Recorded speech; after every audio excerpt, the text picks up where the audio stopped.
It's 7 o'clock. We'll resume our meeting on the petition tonight. We start with the roll call. Secretary, please call. Greg Burrow. Here. Mike Pratt. Here. Jim Mopey. Here. Tom Fassler. Here. Bruce Forrester is absent. Okay. We were given the minutes from last night's meeting a little while ago, and at this time we're going to take a motion to approve, or if there's any corrections, speak anywhere interaction or like to take. Mike Pratt moves. Is there a second? Second. Dean. All in favor say aye. Aye. Both same sign. Motion carried. And I believe that takes care of our housekeeping chores. At this time we will turn the meeting over to Judge Slavin for continuation of the hearing for Main Street. Thank you, Mr. Chairman. Is there anyone in attendance who was not here last night? Don't be shy about it. If you weren't, raise your hand.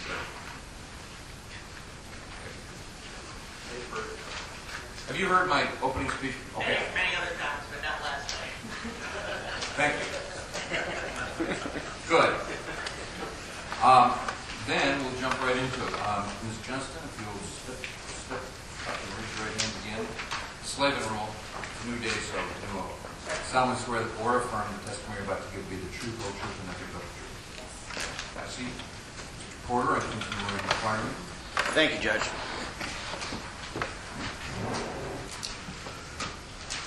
Good evening, Ms. Johnson. Yesterday we left off and we were discussing the fact that you reduced the output for your shadow flicker model by 61%. Do you recall that? I do recall that. And I gave you an exhibit from a website that summarized the National Climactic Data Center. And you recall that exhibit? I do. And that exhibit provided that that the percentage of sun number measures the percentage of time between sunrise and sunset the sunshine reaches the ground. And it found that in Chicago, that was 54% of the time. Have you had a chance to review that data? I looked at the sheet that you've given me, yes. And do you have any explanation as to why the National Climatic Data Center finds that 54% of the daylight hours there is sunshine in Chicago when your model used a value of only 39%? Yeah, sure. That's for Chicago, not for Rockford. So Rockford is closer to the project area. So we use the data from Rockford. And actually, according to the numbers that you provided right here, using these Rockford numbers, if you look at the cloudy days, it's not included here, but you can figure it out based on the days that are given. There are 174 cloudy days. That's 48%. And then partially sunny days, which range from 40 to 70% cloudy. If you just take half of that percent, which I think is reasonable, that would be, it's 27% of the time you have partially sunny days. So taking half of that, that's 13.5%. Adding those together, you have 61.5%, so it's actually slightly higher than what we used. Well, and actually, you stated that the Chicago 54% finding was somehow not relevant. If you'll take a look at the upper box, Chicago actually only has 189 sunny days per year, and Rockford has 191 days with sun per year. So actually, the Rockford percentage of sun would be closer to 55% rather than 54, correct? Yeah, I guess, but there's more partly sunny days than sunny days in Chicago. But Rockford is closer anyway. I mean, we didn't consider Chicago because it's farther away. We picked the closest source, which is Rockford. Right, and Rockford has, according to this data, 55% of the time there are sunny days, correct? Well, there is sun for part of the day, but we consider the parts of the days that there aren't sun as well. So you took the most aggressive approach you could in regard to cloud cover, right? No. Okay. Your report only considers residences and certain Illinois natural areas inventory sites as receptors, correct? That's correct, yes. So the shadow flicker study did not consider shadow flicker on farm buildings, is that right? Maybe there are farm buildings included in the receptor list. As we discussed yesterday, I'm not sure exactly what is included in the receptor list. There could be buildings that are not only homes. I don't have that information. And so there could be farm buildings mixed in there. I don't know. Who does have that information? Mainstream might have it. I'm not sure. You'd have to ask them. Well, when you were provided a list of receptors, did you do anything to verify that what those receptors were that were provided to you? No, I did nothing to verify what they were. Okay, so you don't have any information as to whether any schools, churches, commercial buildings, daycare facilities are included in those receptors, is that right? I believe that most of those items that you just listed are not within the project area. I was told today that there is a church that's on the list of receptors. I was told that today. Okay, do you know what receptor that is? I don't know. I do not know the number off the top of my head, no. So were you told today then that the receptors include churches, schools, commercial buildings, etc.? I don't believe that there are any schools within the project area.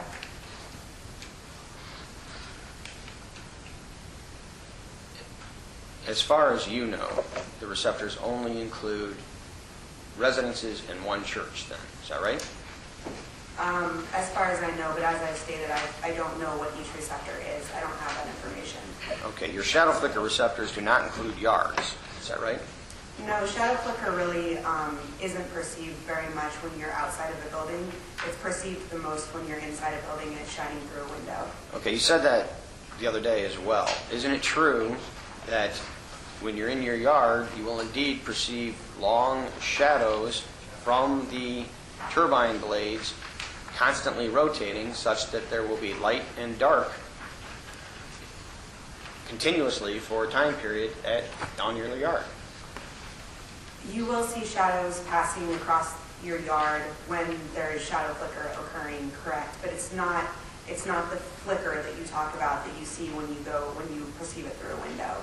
It's a shadow passing like a truck driving by your house or... Except it happens every time a blade passes and there are 3 blades and they're moving at 200 miles per hour at tips, right? It happens every time that the blade passes in front of the sun, correct? And so, if you're standing at a specific location in your yard, you're going to get the phenomena of light and dark continuously until the shadow passes, correct? Yes, but you're not describing it correctly. It's not light and dark. The blades are quite thin. You'll see a shadow passing across your yard, but it's not like a solar eclipse every time it happens.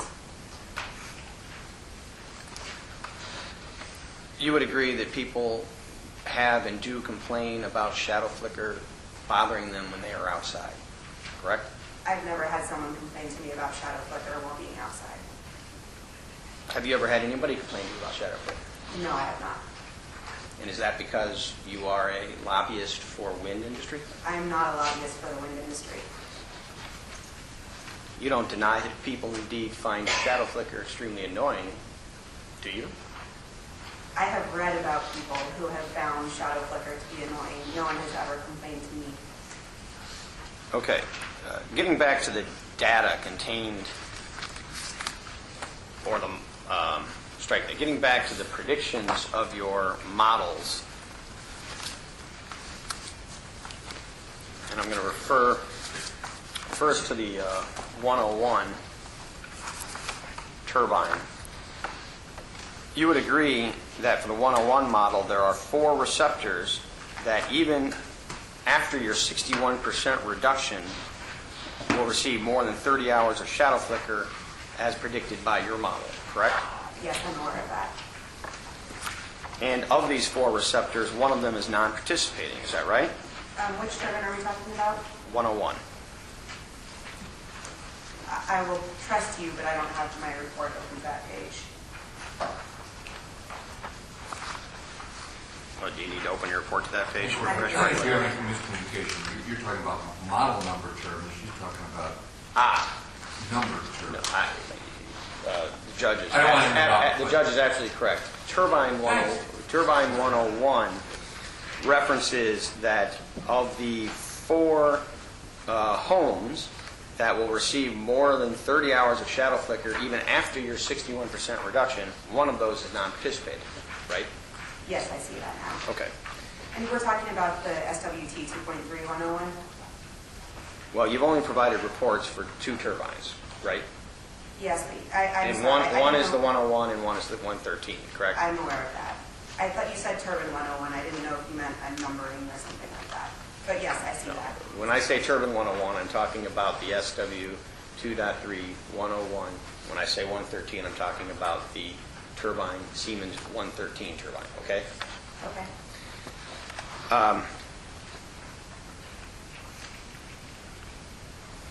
And if you had not reduced your model by 61%, then there were 28 receptors which would receive more than 30 hours of shadow flicker under your prediction for the 101 turbine, right? I'll trust you on that. I don't want to count that. I don't want to count right now, but I'll trust you on that, sure. And of those, would it surprise you to learn that 19 are non-participating homes? No. And looking at the 113 model, even after you reduced your results by 61%, there are 6 receptors that will receive 30 hours or more of shadow flicker, correct? Again, I'll trust you on that. I guess I don't need you to. You just take a look at the Yes, I'm Model. to flip to the report page. Yes, now I see that there are only 4 above 30 actually. Well, my question was, there are 6 that will receive 30 hours or more of shadow flicker according to the model that you ran and after your 61% reduction. Okay, yes, 30 or more, correct. And of those 6, 4 are non-participating receptors, right? I see that, yes. And when you do not discount your results by 61%, then there are 35 homes that would be subjected to 30 hours or more of shadow flicker by the 113 turbine, right? Again, I'll trust you on that. I haven't counted. And would it surprise you to learn that 25 out of those 35 are non-participating homes?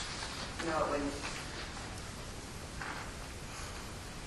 As back to the 101 model, isn't it true that even after reducing your results by 61%, there are 30 homes that will receive between 10 and 30 hours of shadow flicker? Sure, I'll trust you on that too. I don't have that number. And of those, 23 are non-participating, correct? Okay, again, I'll trust you on that. And again, if you do not discount by 61%, and instead just use the model as it was, as it generated, we'll strike that. The model itself just generated the output without any discounting, correct? That's correct. And so if you had just relied on the model as it was designed to produce results, there would have been 32 homes that were subjected to 10 to 30 hours of shadow flicker, correct? Sure, again, I'm trusting you. And then back to the 113 model, isn't it true that 37 homes are found to be subjected to between 10 and 30 hours even after your reduction by 61%? Again, I'm trusting you. I haven't counted any of these, so And likewise, 27 of those are non-participating, right? I'm trusting you. And again, if you had not considered the 61% reduction, then there were 35 receptors between 10 and 30 hours. Is that right? I haven't counted, so if you counted, then And, I believe that you counted correctly. and 28 of those are non-participating, correct? I have not counted, but again, I'll trust you on that. And just by way of example, for non-participating home receptor number 690, your reduction reduced the model's predicted shadow flicker from 92 hours down to 36 hours, right? That would be a reduction of 61%, correct? Did you have any discussions with any of the owners of Receptor 690 or any of the other non-participating properties as to the amount of shadow flicker anticipated for their homes? No, that would be something Mainstream would do. Your report indicates that your model makes an assumption that there is no shadow flicker outside of 1,500 meters. Is that right? It's a setting that you can set the distance that the calculations are done, and it's a conservative. It's actually more conservative than industry standard to use 10 times tip height, and so for the bigger turbine, that's 1,560 meters. For the smaller turbine, it is. I have to look up the number. Okay. Don't worry about it. My only question is, in regard to the 113 turbine, your model assumes there's no shadow flicker outside of 1,560 feet, right? Well, the calculations are performed to that distance, yes. So outside of that, the model isn't calculating. I have to re-ask the question. I said feet and I meant meters. Isn't it true that your model assumes there's no shadow flicker for the 113 turbine beyond 1,560 meters? Again, it's a user inputted setting to the model, and so it is. We performed the calculations to that distance, correct? Okay. So you inputted the data that the model would assume a zero shadow flicker over 1,560. That's correct.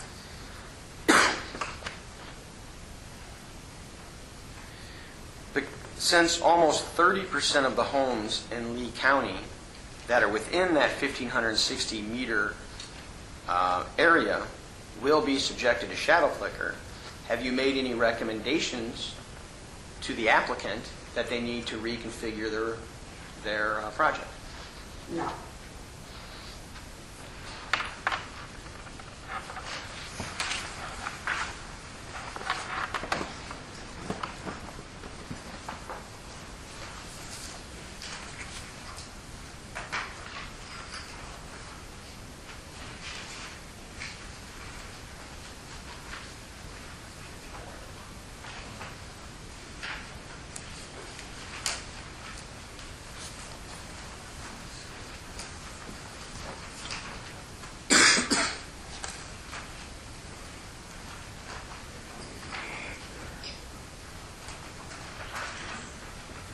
I'll go ahead and ask questions. Yes. All right.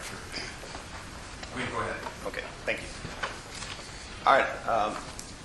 I have just shown you a document which was marked as Exhibit 46, which are some publications from Mainstream, which, and the first one is a Mainstream publication that provides that shadow flicker is easily analyzed using specialist software. Do you agree with that statement?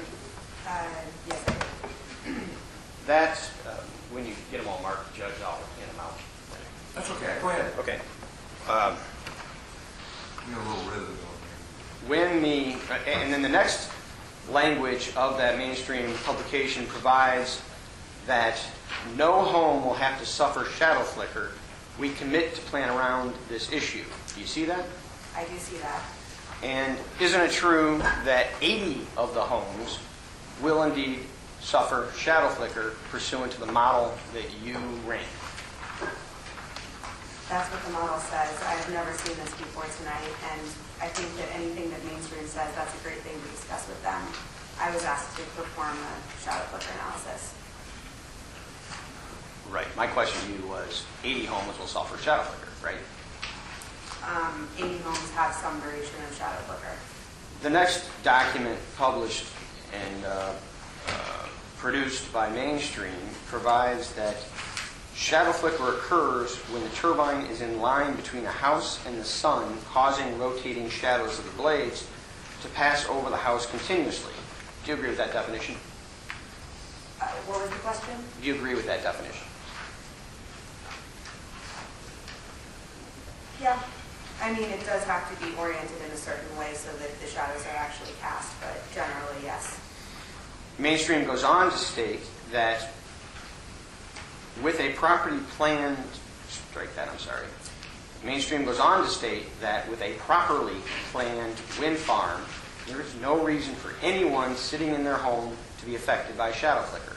You see that? I see that, yes. And again, well, first, do you agree that if there is a properly planned wind farm, no one should be subjected to shadow flicker while sitting in their home?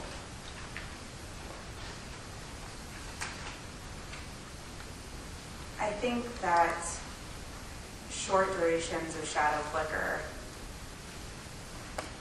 at times of the day that someone might not even be home means that you're not being affected by shadow flicker. So just because the model shows that there might be shadow flicker duration during the year doesn't necessarily mean that the person, the homeowner, will be affected by it. And as for with the properly planned wind farm, blah, blah, blah, blah, blah, I mean, I think it depends on the location, the regulations that affect the project, whether you're participating or not participating. I think that there are many factors. The next document provides, again, that with a properly planned wind farm, there is no reason for anyone sitting in their home to be affected by shadow flicker.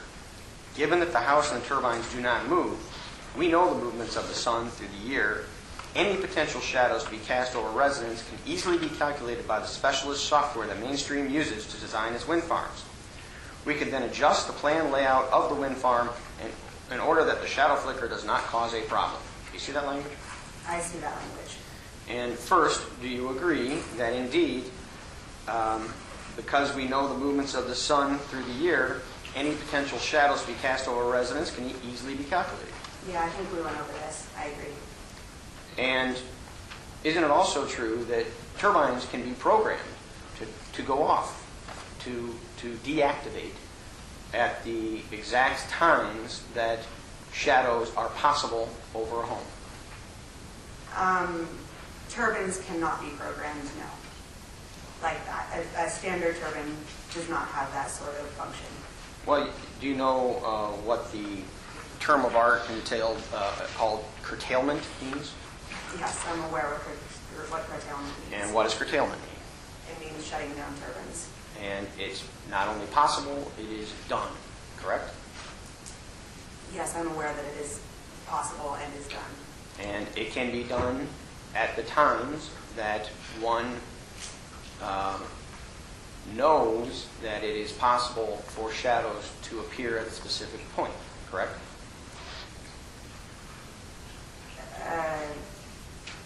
I'm not sure. Maybe. I don't know. Well, Mainstream provided that we can then adjust the planned layout of the wind farm in order that shadow flicker does not cause a problem. Have they adjusted their planned wind farm in any way as a result of your shadow flicker predictions? Yes. How? They've shifted turbine locations. Which turbine locations? I don't know off the top of my head. As we discussed yesterday, there were many layout revisions that were done in Lee County to account for sound and shadow flicker. Isn't it true that the only turbine locations that were shifted were those related to the Foley Nature Preserve? Again, I don't know off the top of my head which turbines were moved. And do you know if any turbines were moved because of predictions of shadow flicker upon residences? Again, I'm not sure which turbines moved. You would agree that it is very possible and doable that Mainstream could simply reposition or remove turbines such that no home was subjected to shadow flickers, correct? No, I do not agree. Well, they could certainly remove all the turbines. There wouldn't be any shadow flicker, right? You didn't include removing turbines as an option. You said move turbines. I mean, move them. You could move and remove turbines in such a manner that shadow flicker would not be on any home. Isn't that correct? Yes. And as a matter of fact, before this application was filed, that's exactly what they promised to do, right? This is a great discussion to have with Mainstream. You don't know, is that correct? I don't know what. So you don't know if they promised to plan around shadow flicker such that no home would have to suffer it? You provided me with a document that states that. And given the fact that there are 80 homes that have shadow flicker, you'd agree that they haven't done that, correct? I don't know.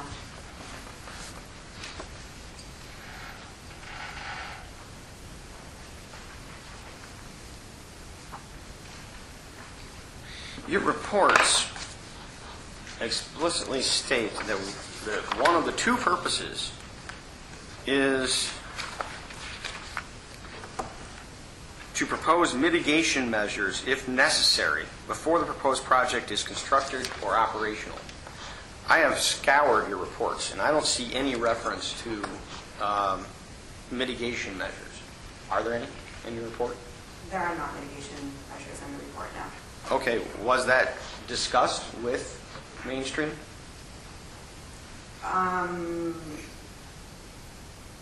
I don't know. Yes, I guess mitigation measures have been discussed, yes. Okay, again, your report says, and strike that you were the author of this report, right? Yes. And your report says the purpose of the shadow... Page number just so... I'm sorry, certainly. It's page 1, under the introduction. Sure. And it provides the purpose of this shadow flicker analysis is to calculate the predicted shadow flicker duration for the proposed project at several receptor locations and propose mitigation measures, if necessary, before the proposed project is constructed or operational. Have you proposed any mitigation measures? I haven't been asked to propose any mitigation measures, so no. Well, how did you go about determining that that was the purpose or the scope of your report? It says if necessary afterwards. It's put in there so if a client was interested in having us propose mitigation measures, we could, or avoid, I guess.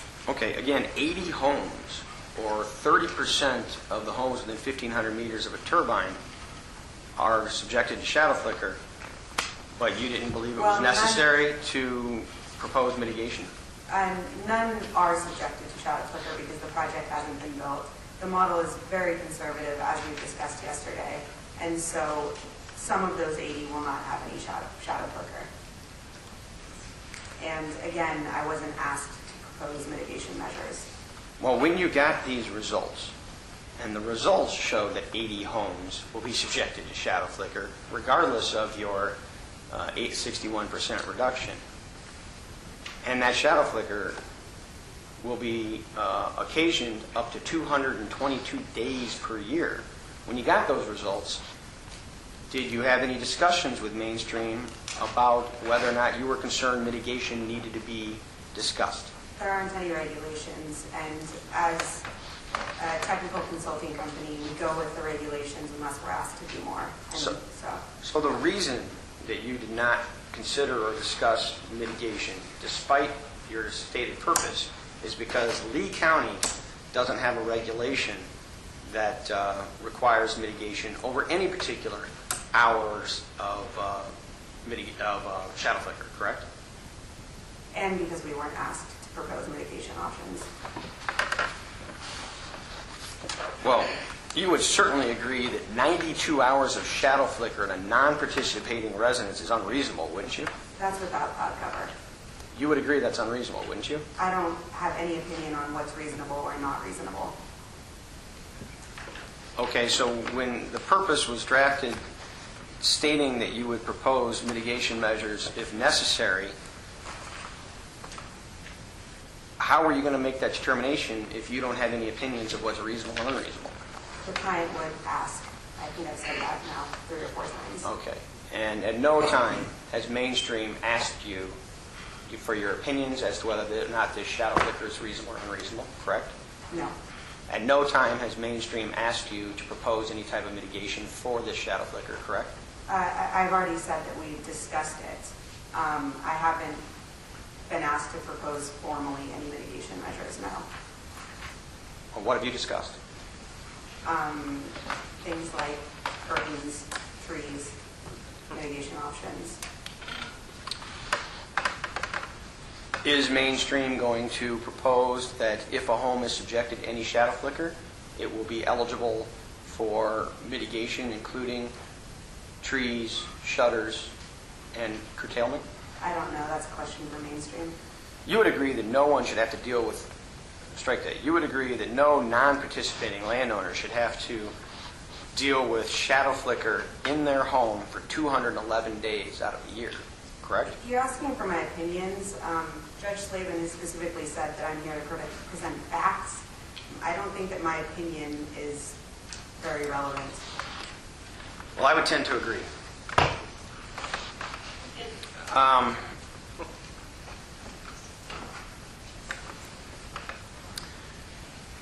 Isn't it true that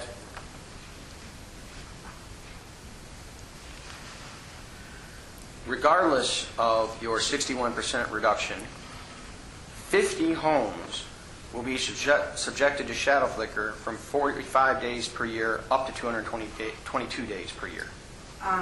Again, I haven't made that count. I'll trust you on it. As I said yesterday, nothing on in this table that you're looking at includes cloud cover except the one column with hours per year. And so those days do not include days that could be cloudy. And so in reality, most likely those days are greatly reduced if you were to consider cloud cover. Well, your model predicts that 28 homes will have to deal with shadow flicker for more than 100 days per year, correct? Again, I'm trusting you. I haven't made that count, and my answer is the same as what I just stated. And almost all of the 80 homes will experience shadow flicker more than 30 days per year, right? Let me look at the table.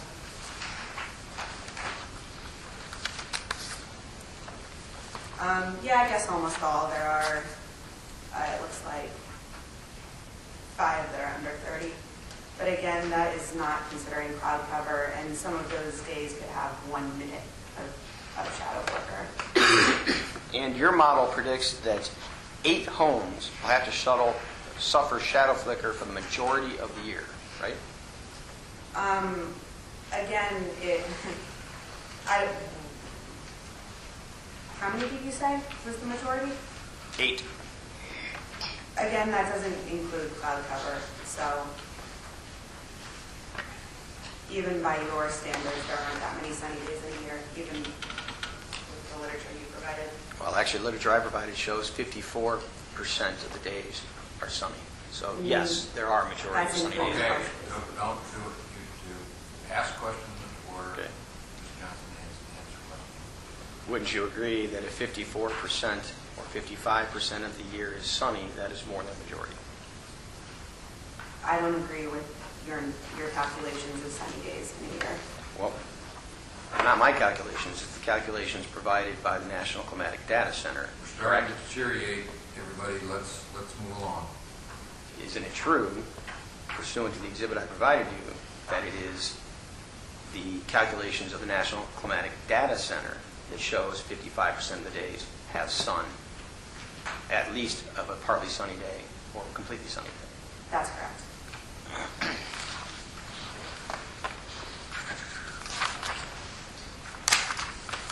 Are you aware that some jurisdictions, like Wells County, Indiana, do not allow the discounting of shadow flicker models such as you did here?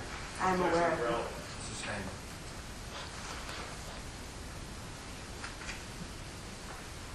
Did anyone at Lee County tell you to discount your model? I haven't spoken to anyone at Lee County before last night. And by the way, do you know if your resume and work experience was provided to Lee County in relation to the shadow flicker study I don't before you know. drafted it? What was the last part? Before you drafted it. I don't know. Now, my understanding is, in addition to addressing the homes receptors that were provided to you by Mainstream, you also evaluated some INAI receptors. Is that right? That's correct. I wouldn't call them receptors. They were points that were picked so that there could be a clearer view of the shadow flicker duration on the INAI properties because the map isn't very resolute. Okay, and those INAI points, where are they depicted on your map? They're depicted with their, they're shown as dots with their numbering next to them. They're shown as blue dots. And who provided you with the locations of the INAI sites in Lee County? I wasn't provided with them. I myself actually just picked points around the borders and interior so that you could have a representation of, as I just said, the shadow flicker. The borders and interior of what? The INAI properties. How did you determine the borders of the Lee County INAI properties? I was provided those shapefiles by Mainstream. Did you study all 27 INAI sites? No, I was provided by Mainstream the INAI properties. And that was essentially 2 properties, is that right? Well, 2 blocks of properties, yes.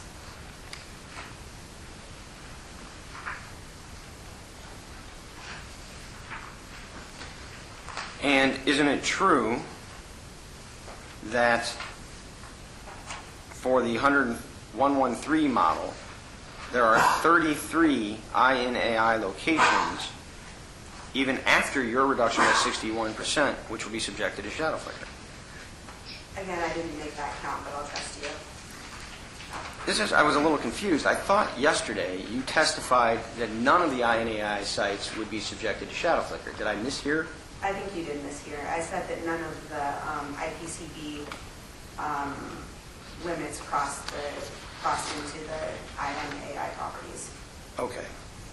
And the way we know that indeed the INAI sites will be subjected to shadow flicker is because those sites are identified in your table with certain receptor number IDs starting with the letter N.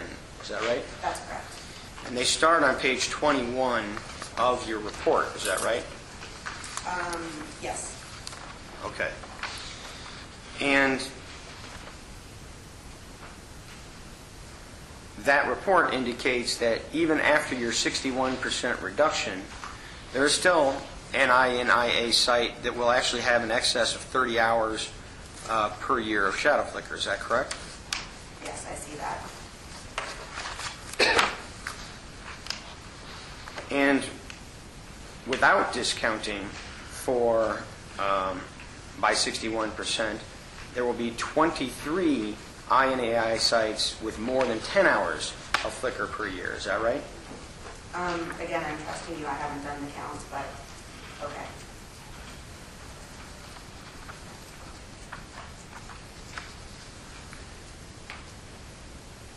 Are you aware of any studies as to what the effect shadow flicker may have on natural area and the wildlife that resides there? No. Do you know if there was any analysis taken into account the time of year that flicker is anticipated and how it might interfere with mating, burrowing, or seasonal wildlife activities? I don't know. Are you aware that IDNR, and in particular Mr. Keith Schenk, has indicated that no flicker should occur on INAI sites? No, I was not aware of that. Are you familiar with the Illinois Nature Preserve Commission? I've heard of them.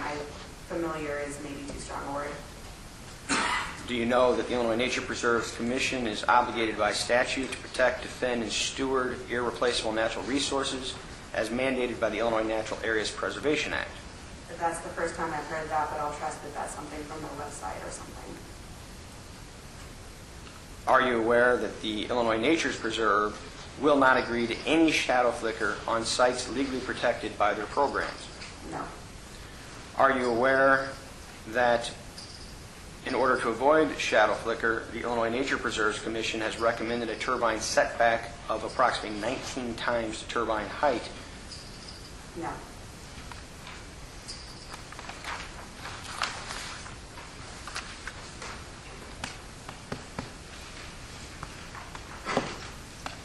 I have nothing further. Dana Melman. Dana's my associate, so. Oh, that's, I keep doing that. I'm sorry.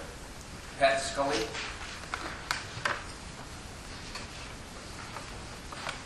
Robin Ackerson.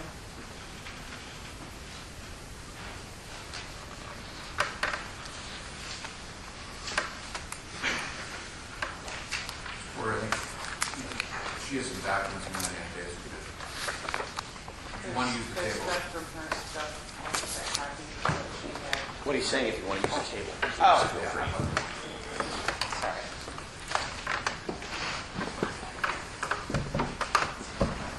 Okay, you may.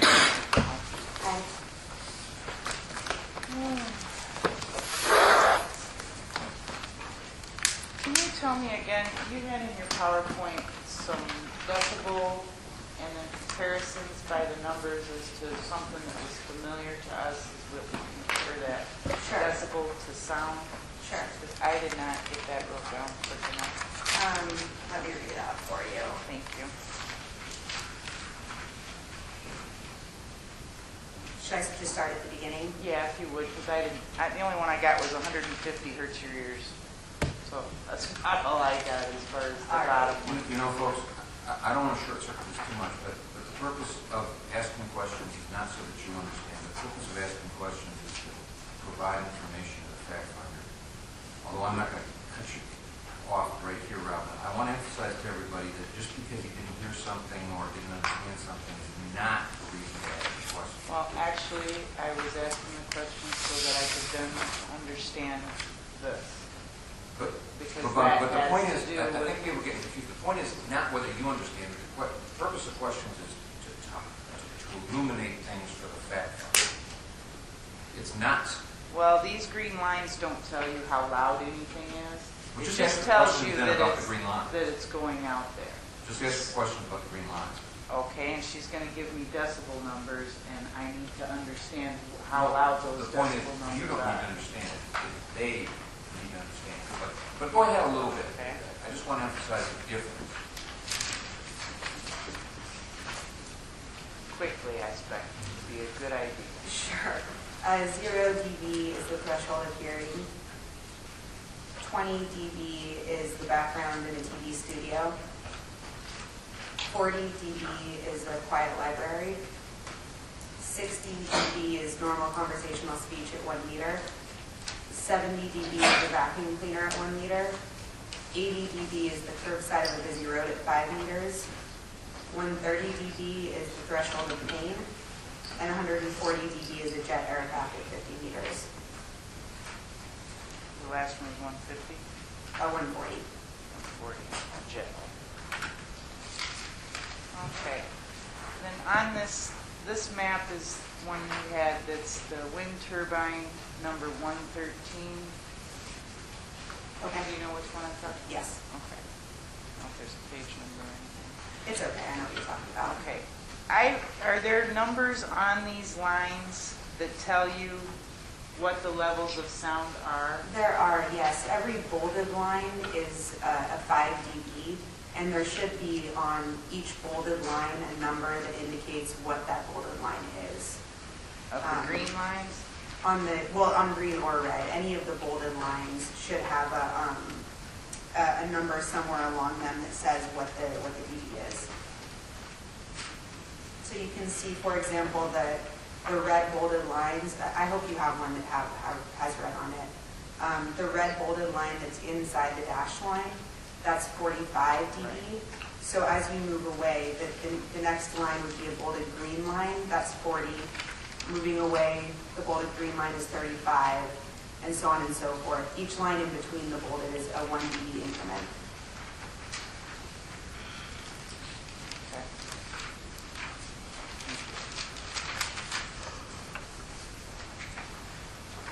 What are the sound regulations and guidelines in Lee County that are in place right at this time? The regulations state that the IPCB should be followed.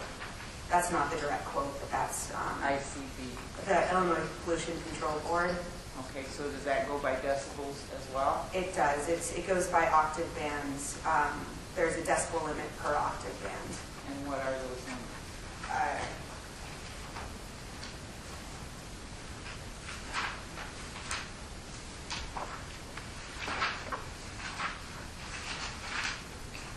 31 hertz, it's 69 dB. For 63, it's 67 dB. For 125 hertz, it's 62 dB. For 250 hertz, it's 54 dB. For 500 hertz, it's 47 dB. For 1,000 hertz, it's 41 dB. For 2,000 hertz, it's 36 dB. For 4,000 hertz, it's 32 dB. And for 8,000 hertz, it's 32 dB. And that's the nighttime limits. The daytime limits are higher.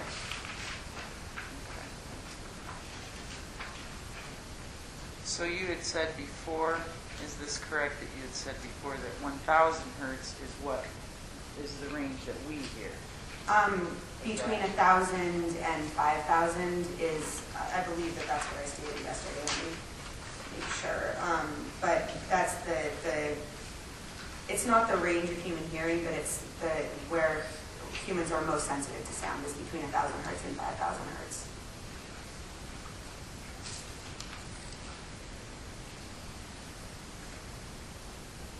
Would you agree that where there are multiple turbines, that the levels are going to be higher? Yes, because the noise is cumulative, and so yes.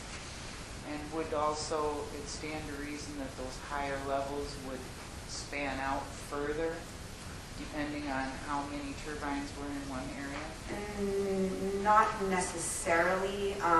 The attenuation is the same per turbine, and so it's not that it's going to go farther. It's just that it's going to be, if you have one turbine and you're standing at 100 meters away, for example, it's not going to be, you won't be able to hear it as much as if you had two turbines. But it's not necessarily that the sound is going farther. It's just because you have more sound to begin with. So did your model take all of that into consideration? Yes.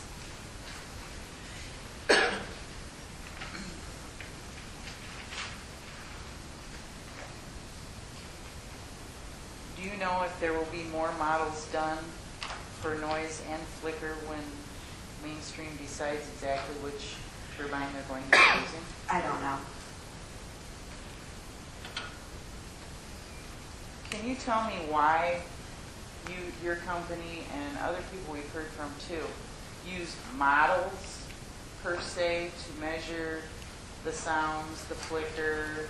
I forget what the other thing was they were measuring before, but that we were using models when there's turbines all over the place, that they could actually go and monitor a turbine by way of cameras or other means. They wouldn't even have to personally be there to get accurate documentation of the noise and the flicker.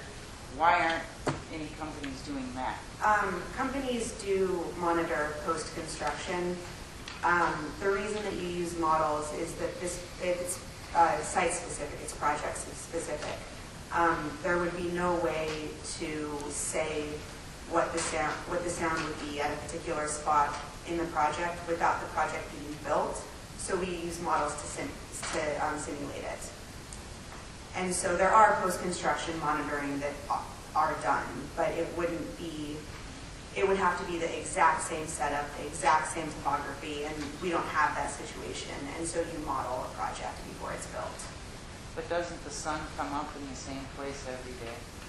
Depending on where you are on Earth, it actually, the shadow flicker that you experience varies.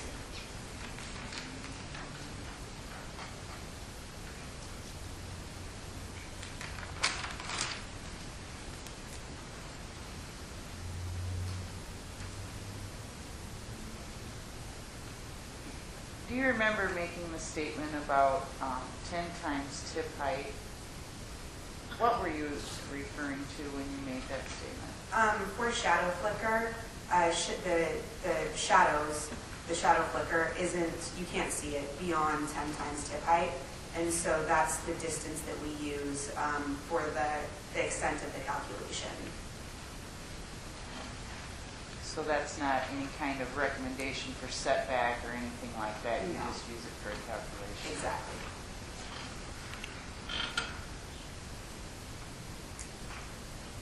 Why haven't you considered or counted non-participating homes in the vicinity of flickering extreme noise? Non-participating receptors are included in the study.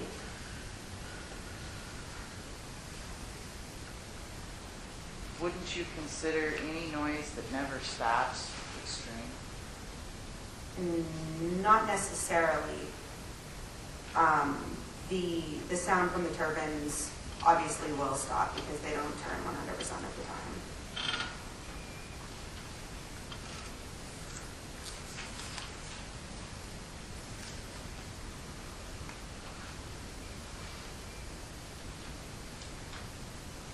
Would you agree that a lot of the homes that are actually considered ag, because that's what they're zoned, are actually just residents that happen to live in the country?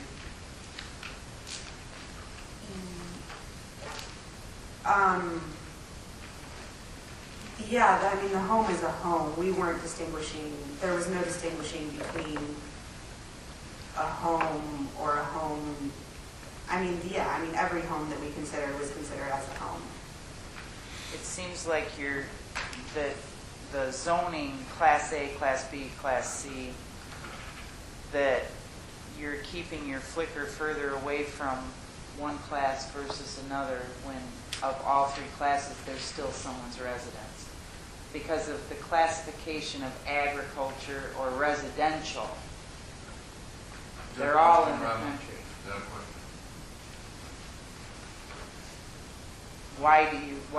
Is there a distinct difference in your way you're viewing them when they're all just country homes? They're all residences. They're all homes, which are residences. And Right?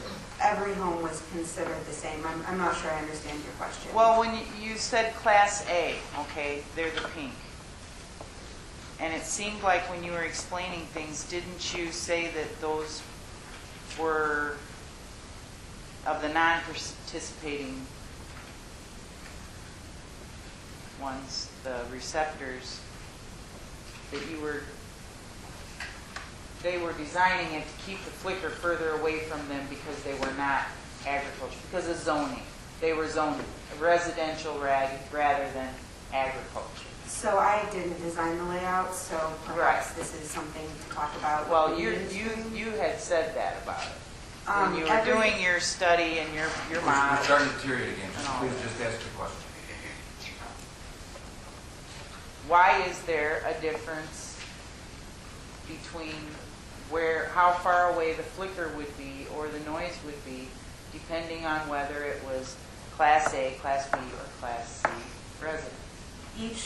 The model was run the same no matter what the receptor was. And so there's no distinguishing in the model between receptors. They're all treated the same.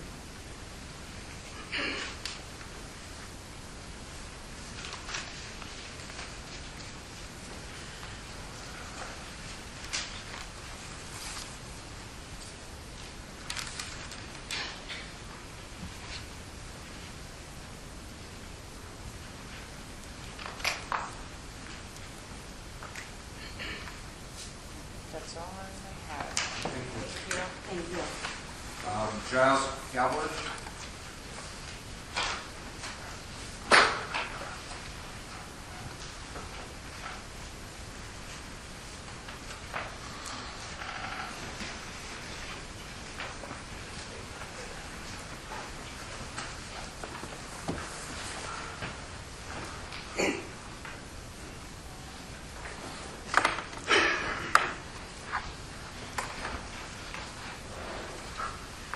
How are you today?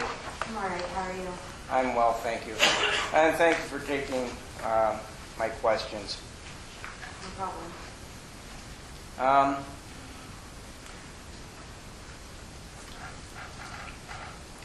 Are you aware that on the east side of our county, in Lee County, we were able to support the first actual wind farm in the state of Illinois? I was not aware of that. That's pretty cool.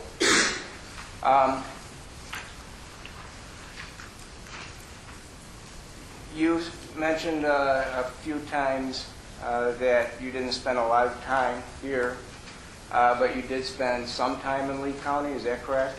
Yeah, I've been out to this area. I think this is my 5th time.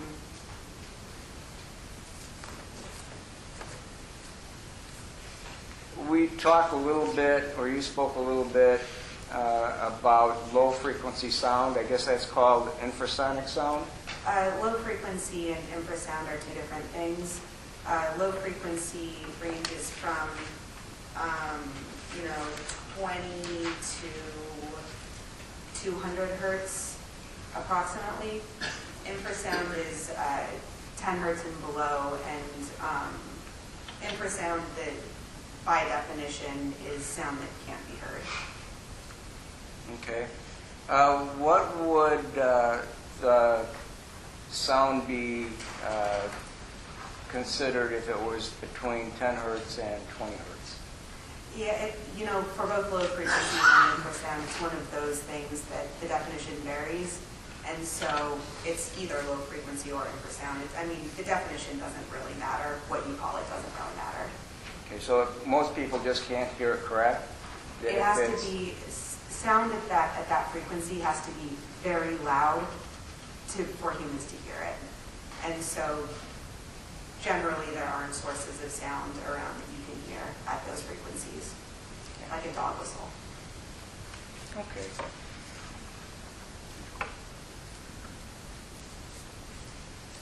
Are you familiar that in Willow Creek Township and Wyoming Township, which is near where the first wind farm was built, that there's actually a company which is studying paranormal activity? I'm not aware of that.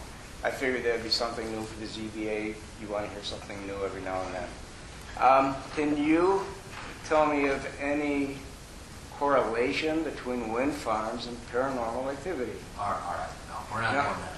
Well, This is an expert on sound and shadow flicker, not paranormal activity. exactly. That's why I'm bringing this up. No, we're not going to ask that question. We're not going to go there. Okay. Are you aware that sometimes that low frequency sound will aggravate the collicular ear and make someone believe that they're hearing things that really they're not hearing? I'm not a health expert. Okay.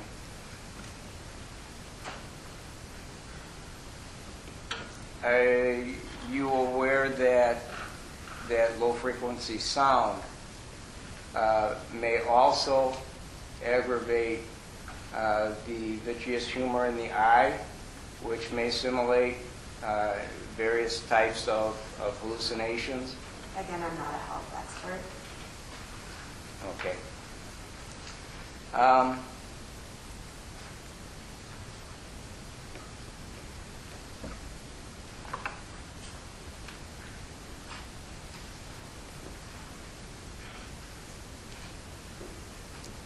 Different types of wind manufacturers develop machinery that creates different levels of sound. I think you alluded to that earlier in your testimony yesterday. There are various components of a wind turbine that contribute to sound, and the aerodynamic noise also contributes to sound. Are you aware of manufacturers, aftermarket manufacturers possibly, who design blades that will connect with the main turbine assembly and may have different levels of noise or sound? I'm not aware of that happening with utility scale turbines. It could. So you wouldn't be aware of what noise is greater, or what sound is produced that would be greater or lesser? You wouldn't have an opinion on that or In a what? study on that? Greater than, As far as the amount of sound output from the different turbines, so that you might be able to recommend your company. Let's start again, Mr. Galvin. That question got so compounded. I'm not sure the answer. Just ask a single question. Okay. Does your company do studies on different levels of noises of different equipment that's used in the wind turbine industry? I'm not sure that I fully understand your question. We do perform sound monitoring studies, both pre-construction and post-construction. So I think the answer is yes, but I'm not sure I fully understand your question. Okay. Basically, what I'm trying to find out is if there is there a list of components that are more noisy or produce more sound or less sound than another within the same category? You mean within the same turbine? Well, that could be interchangeably used in a turbine, so that Not that I'm aware of. okay.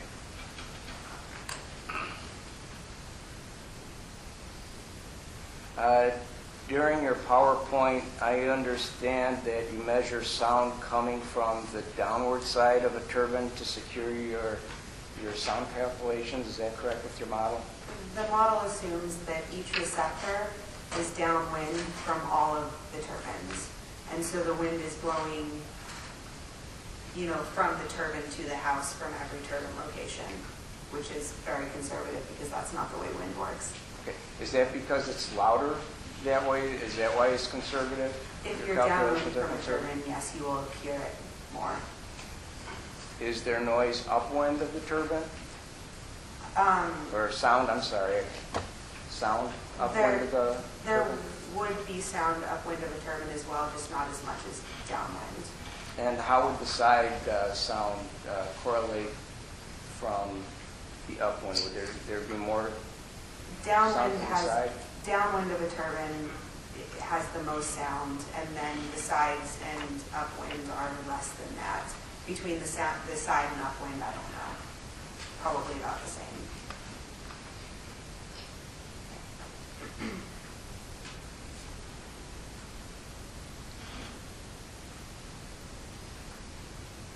You did touch on this a little bit before about how much sound there was when adding one turbine to another, but I wonder how much noise could be expected at roughly, see if I can do the math here, I think it's 500 meters if your house is surrounded by turbines at 1,500 meters. So the model takes into account all of the turbines, not just one. And so the ISO contours that are shown on the maps are cumulative of all the turbines. And so that's taken into account by the model.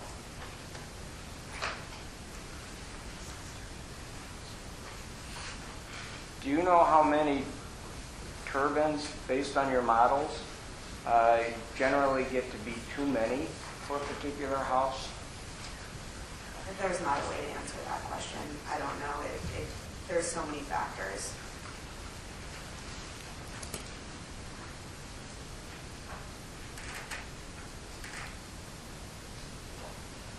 I'm going to kind of shift now a little bit to shadow flicker.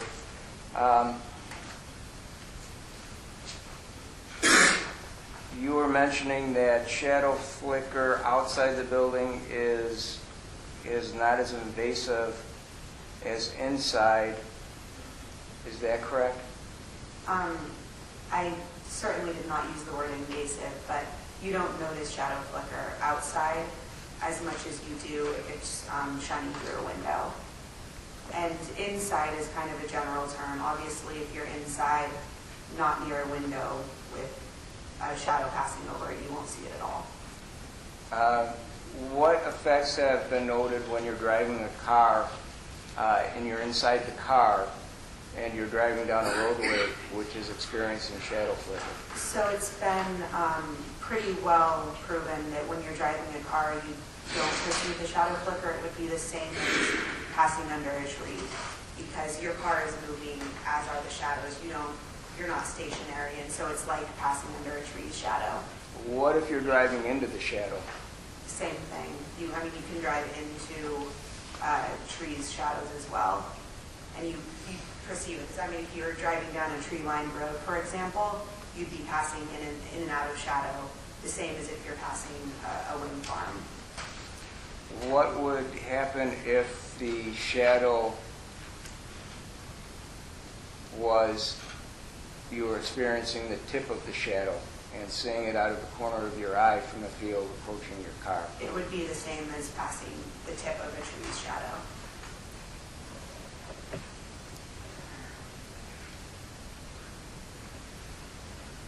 Wouldn't the shadow on the wind turbine cross the road and then end, and then a new one appear again, which is different than a tree, which is there that you can see from a few hundred feet as you're approaching? I understand what you're saying, but from all the literature that I've read, it's not bothersome because you're also moving.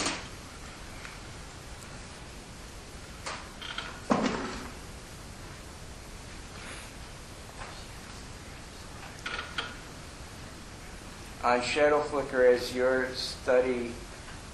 company done any studying on how the shadow flicker in a field will affect livestock, bees, or horses? No.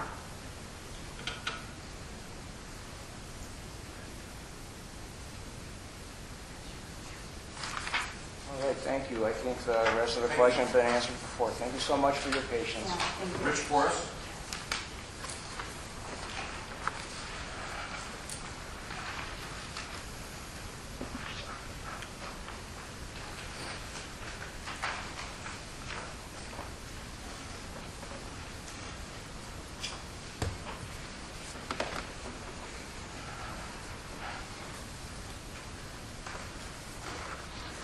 Hi. Hello. Lead-off question. Has your firm ever been hired to oppose a wind turbine project or specific wind turbine locations? Not that I don't know, not that I'm aware of. Okay. How far does low frequency and/or infrasound travel? It depends on what's surrounding the source of the noise. On a flat land, can it travel for miles? I don't know the answer to that question. Can those sounds penetrate buildings? They would have to be extremely loud. Audibly, you're saying, or basically? The magnitude of that sound would have to be very large.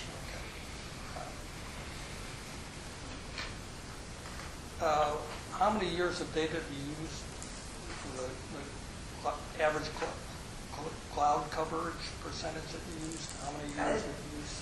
The NOAA data that we Yeah. used is 45 years of data.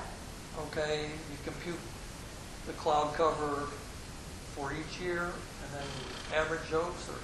It's something that NOAA does, and so NOAA provides an average, and it's an average. I'm not sure how NOAA comes up with that average, but they provide just, the average. Okay, it doesn't provide the low range for a specific year and the high range.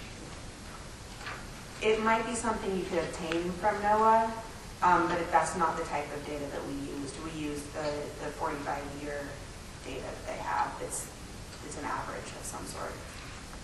Did I understand you correctly to say that the sound model does not use any atmospheric variables? Will you repeat that question, please?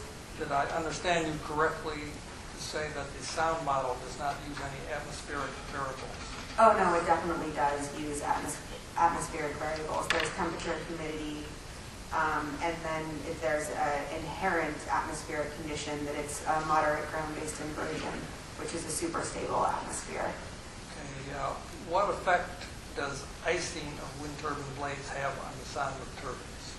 Generally, if a wind turbine blade is iced, it's stationary because it ruins the aerodynamics of the blade, and so it would make it a silent turbine because they wouldn't be spinning.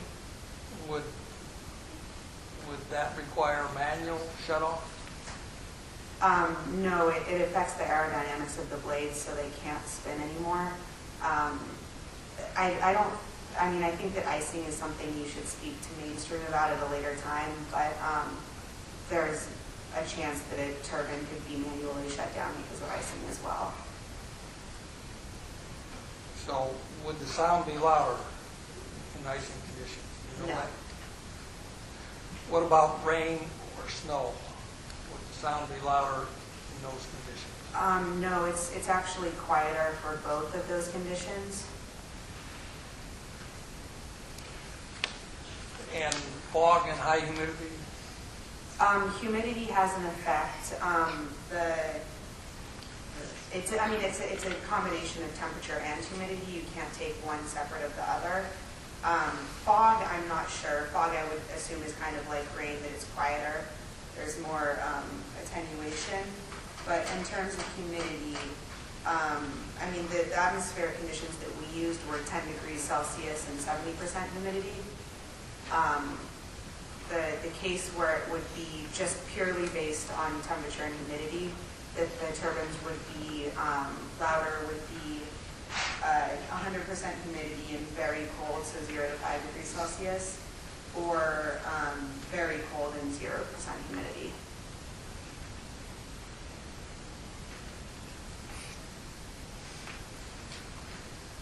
Is wind energy typically stronger during nighttime hours?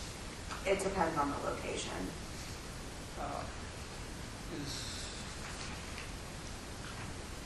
In this location, is wind energy typically stronger in nighttime hours? I've heard that said by even wind energy people. I don't know. I haven't studied the wind regime at this site enough to answer that question.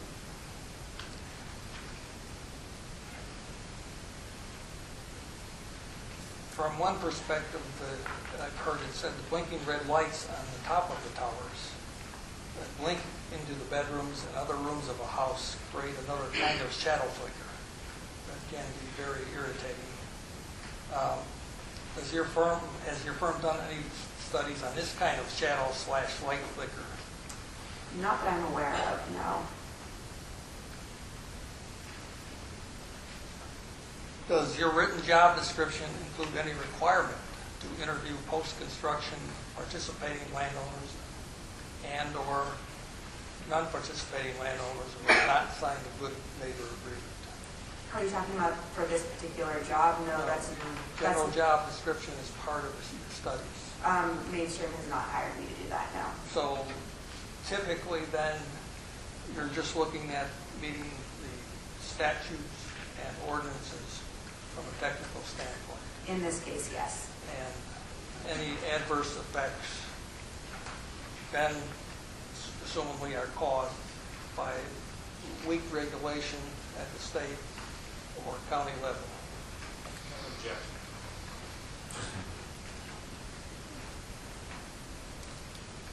The problem with adverse effects, she's not here to give an opinion on what is reasonable now. We've gone over that.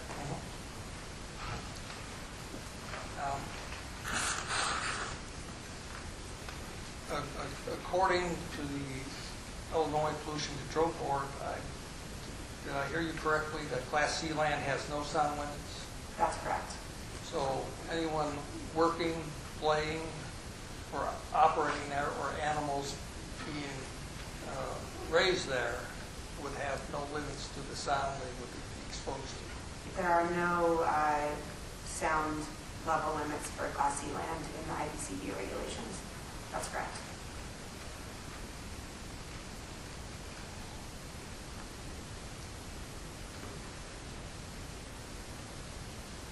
When you do a post-construction sound study, what are the steps involved? Does the operating wind company schedule that with you? It depends on the situation. There are various different ways to do post-construction monitoring. On a very basic level, there is monitoring equipment that is set up at a location or multiple locations. Data is gathered and then the data is analyzed. But there are multiple different ways of doing post-construction studies. Are you aware that remotely the angle of the blade can be changed so that the turbines can be made quieter? That's not true for all turbines. And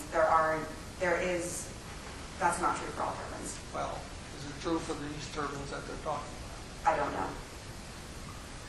about?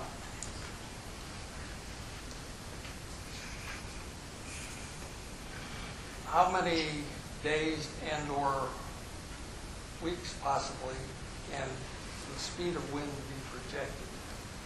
We see that in weather reports, it's projected for a week, and that be projected beyond that. I mean, you can predict the wind speeds out into the future, but the uncertainty of how accurate that is decreases as you move into the future.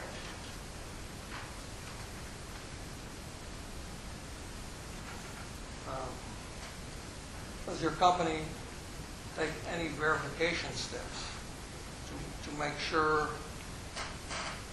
that this study monitoring is done when it's likely that the turbines will be the loudest? Yes, we make sure that that monitoring is done at the full range of wind speeds. So yes.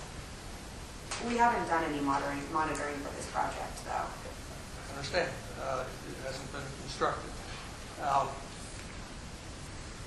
there any audit procedures to ensure that the turbines are not adjusted by the angle of their blades so that it's manipulated to be quieter during the sound studies?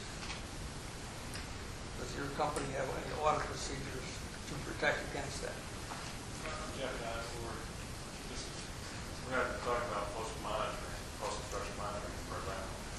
I assume that was part of the question, but if not sustained, but if it is overruled. Ask the question again, Mr. Boris, assuming that it's a post-construction study. Yeah. Assuming it's a post-construction study, because you said you do those studies also to monitor that it's in compliance with the model. Is there any audit procedure to ensure that the operating wind company does nothing to manipulate the angle of the blade which would affect the sound study? So when we do a post-construction sound monitoring, we have to get certain data from the wind turbine operator, including production data, wind data. And so there's not a formal audit that I know of to make sure, but you would notice in the production, with any alteration of the pitch of the blades, you would have most likely a decrease in production, and so it would be noticeable. As for a formal audit, no. I mean, no. Yeah, that's all the questions I have. Thank you, sir. Marie DeSummer. Stephen Robry.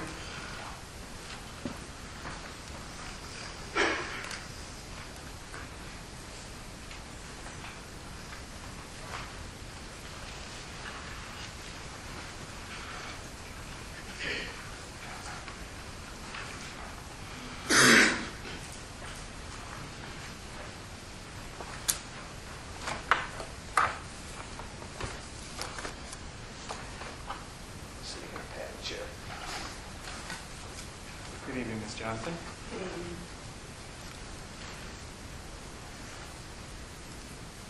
During your initial presentation yesterday, I believe you gave some numbers in terms of the number of noise analysis you've done in terms of megawatts. Is that correct? I did, yeah. Can you give an approximation of how many wind farm projects that would equate to? It's somewhere around 20 And over what period of time was that? in the last 2 years. And have you done more than that prior to 2 years? Before that, I reviewed many noise studies. I did not perform any noise studies. How long has noise modeling been used in the development of industrial wind farms, to your knowledge?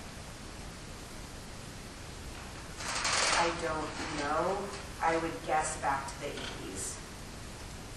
Okay, so then it would be reasonable to assume that any wind farm built in the last 5 or 6 years, or more than that, I guess,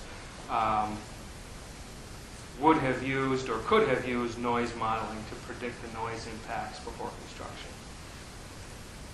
I think that's a safe assumption.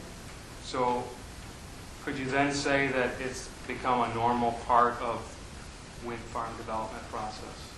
Sure. Would you consider it unusual that there was a wind farm developed in the last 10 years that did not have a pre-construction noise analysis? I would not find that unusual, no.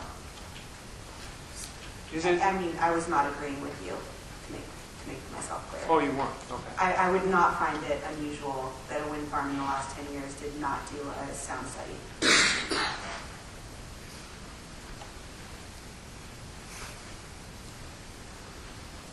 Is it possible that even if a noise modeling has been done by a company such as GLGH and the findings indicated that the project is in compliance with applicable standards, so even though this has been done, is it possible that some residents living in close proximity to the turbines could encounter noise impacts that could qualify as noise pollution? The definition of noise pollution is subjective, and so, I mean, it's I don't know.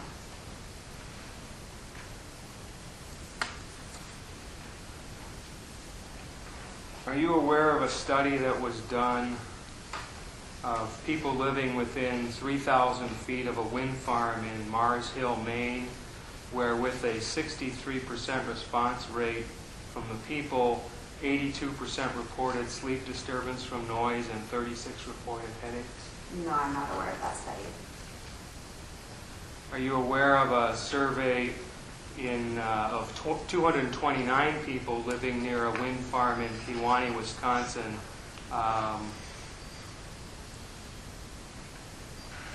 The study revealed of those people living within a quarter a mile to a half a mile of the closest turbine, 52% reported noise problems and 40% reported shadow flicker problems? No. You're not aware of that study? Are you aware of a community-based health survey conducted in Ontario, Canada in 2009, where 67 of 98 or 68% of the respondents reported sleep disturbance from noise? No.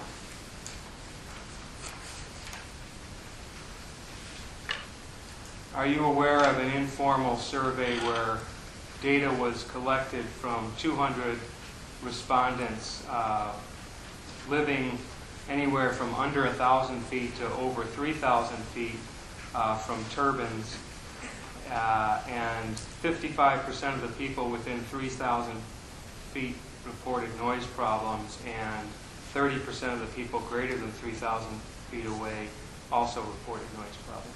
No, I would probably need references for these studies. Just the information that you're giving me isn't enough to know what study you're speaking of. So you don't really have an opinion of any of these studies then? No. With that information.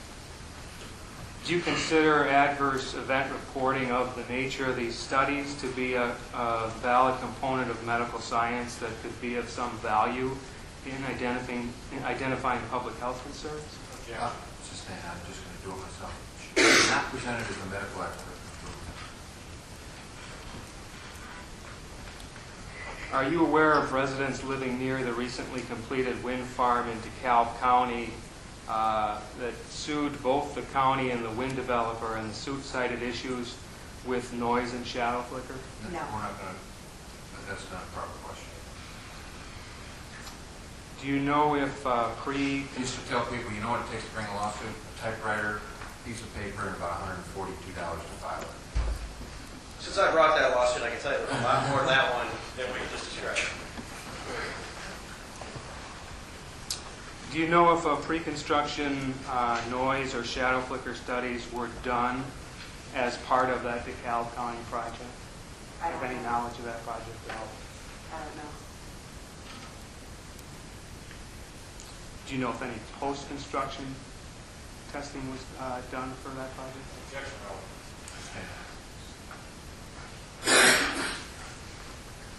You mentioned yesterday that you were familiar with wind turbine syndrome, various papers published by Nina Pierpont. Is that correct? I'm aware of them, correct. As part of your professional work, do you read or keep up with the various professional papers regarding noise effects and shadow flicker effects of wind turbines? I do. I tend to stick to peer-reviewed studies. Are you familiar with the October 2012 paper titled Effects of Industrial Wind Turbine Noise on Sleep and Health by Michael Nissenbaum, Jeffrey Aramini, and Christopher Hanning, which compared sleep and general health outcomes between people living close to industrial wind turbines and those living farther away, and concluded that the noise emissions from industrial wind turbines disturbed the sleep and caused impaired mental health for some people living within 0.9 Again, she's not miles? presented as a health expert. I'm discouraging all those.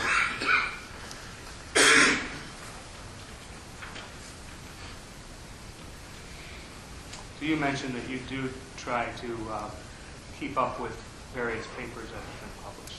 That's true. Would you be able to estimate how many papers have been written by various acoustic engineers and scientists and medical professionals regarding the potential impacts of wind turbine noise on human health over the last couple of years? A lot. Are you aware if this has triggered any sense within the wind energy industry, such as the American Wind Energy Association, which I understand you are a member of, that perhaps additional investigation regarding the noise and health impacts of wind turbines is needed? What was the actual question? Are you aware if, going back to my other statement regarding the number of studies where you said there was a lot of them, are you aware if this has triggered any sense within the wind energy industry, such as the American Wind Energy Association, that perhaps additional investigation regarding the noise and health impacts of turbines are needed? Again, that's a health question. It just simply is. That's not the purpose of our testimony. Okay. Regarding your study, am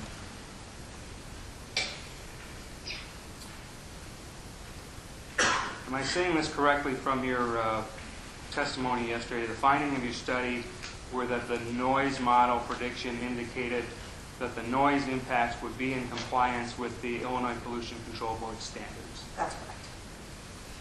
And that would be then the decibel level standards for the various frequency bands identified by the Illinois Pollution Control Board. That's correct. How does your study address the Illinois Pollution Control Board prohibition of noise pollution requirement? Again, noise pollution is subjective. It's something that it wasn't addressed. It's something that's very difficult to address pre-construction. So your study doesn't measure or quantify noise pollution? No.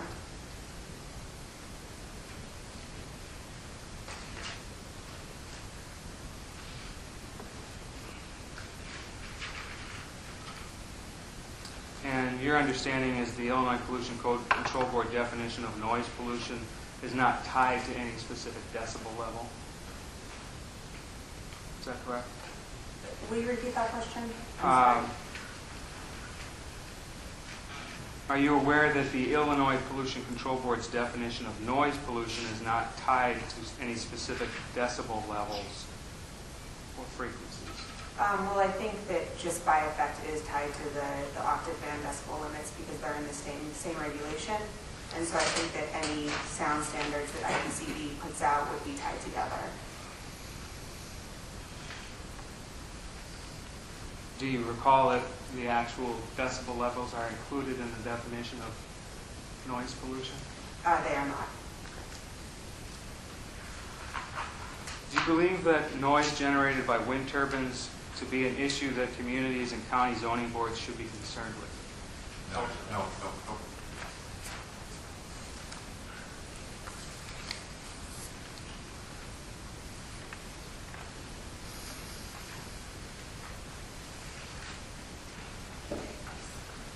I believe it was towards the end of Mr. Porter's cross-examination yesterday. I believe you stated that your conclusion indicated that there are no Illinois Pollution Control Board exceedances onto residentially zoned properties. Is that correct? That's correct. And then I don't have one in front of me, but after looking at the map, it was just to make sure people understand. I don't know if you have one in front of you, but the light gray on your maps in general was referring to participating parcels, That's correct. and the yellow is Class C land, That's correct. and it also indicates agriculturally zoned, non-participating parcels as well, correct? That's correct. And then on your maps, the receptors were the small red squares. That's correct. And then the light red shading around the red square is Class A land. That's Class A land, correct? Yeah, residentially zoned land, yes. Okay. And, okay, so then that only shows up if the land itself is residentially zoned. That's correct. And then a light shading around the dark red square that represents the house would represent the entire area of the residentially zoned parcel. That's correct.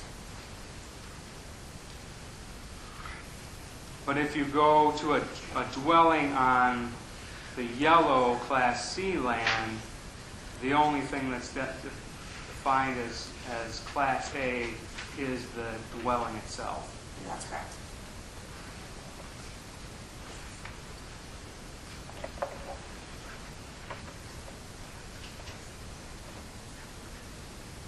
And you said last night, I believe, that you tried your best to identify the Class A land by driving around and checking aerial maps. Is that correct?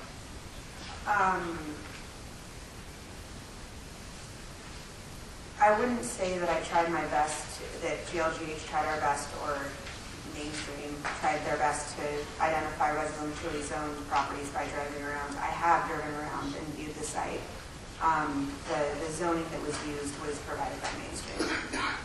So is it possible to have Class A land outside of a dwelling structure that's located on agriculturally zoned yellow land? I think that would be a legal decision. It would depend on what was there.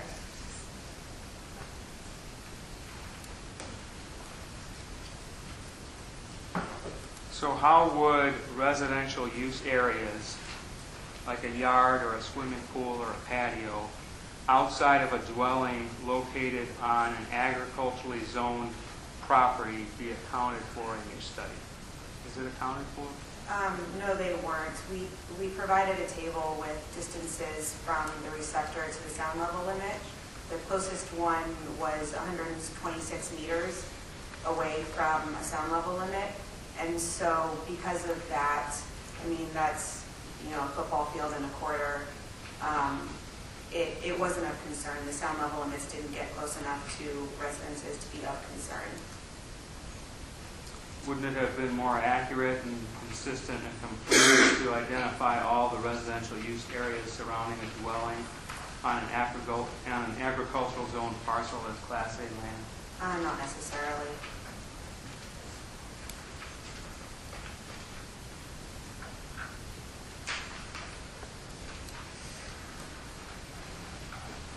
In your noise studies, there was a table, and I don't have it in front of me, but I looked at it earlier today, I believe it addressed the decibel level at hub height. Would there be something, That's the Wait turbine. for questions.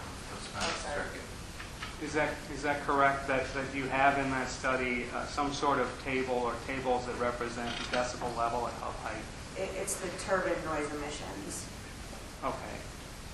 And do I recall correctly that and I don't remember if it's for the model 101 or 113, that there would be some sort of horizontal table that showed decibel level at hub height, and all the numbers were right around 100 decibels for the noise output?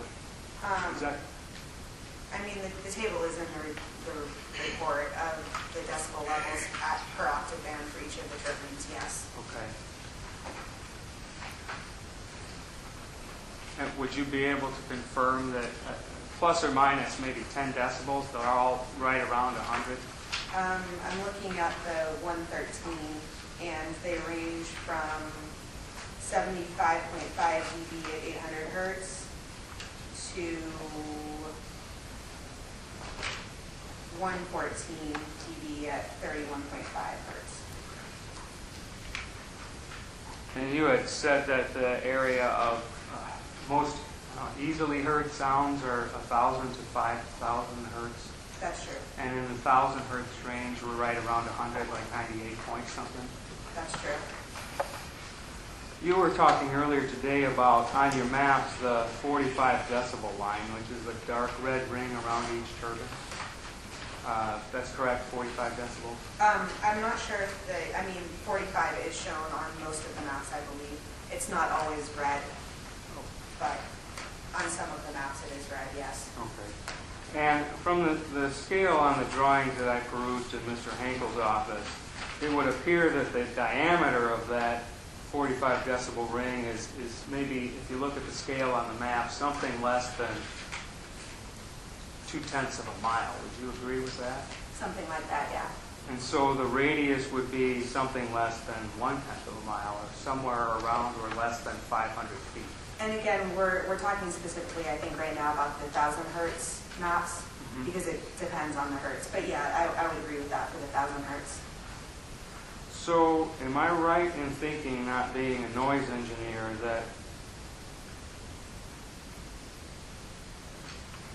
the model is predicting the level of sound to go from 100 decibels to 45 decibels within that 500-foot radius, Yeah, approximately? the noise that you hear even at the base of the turbine is significantly less than what you would hear at hub height, because it's quite a bit higher than you are. So yes, that's what the model is predicting.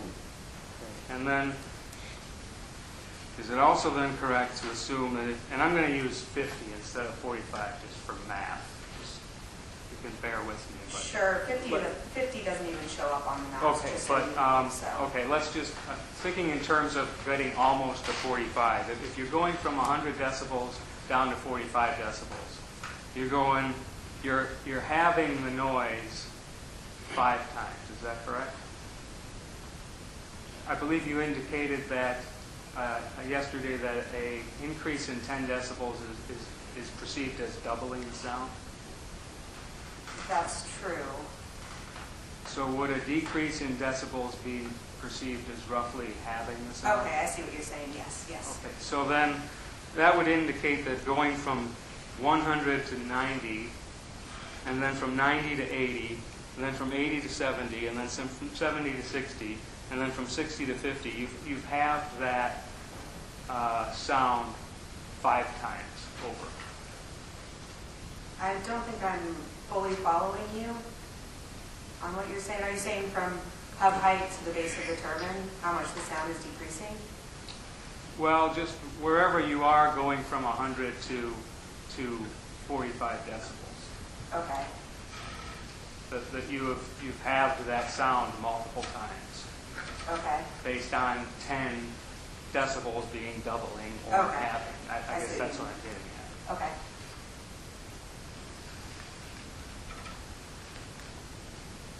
And if I continue to do the math, if if you have something 5 times, you start from 100 and go to 50, and then a 25, and then a 12 and a half, and then a 6.4, and then a 3.2. That's having 5 times. Having 5 times would represent 3.2% of the original sound. Okay. Sorry. Would you agree with that? I'm trusting your math. I just have the 100 to 50. Yeah, no, I understand. So then would it be accurate to say then that your model is saying that within 500 feet, you're hearing only 3.2% of that original sound from the turbine? Of the hub height sound?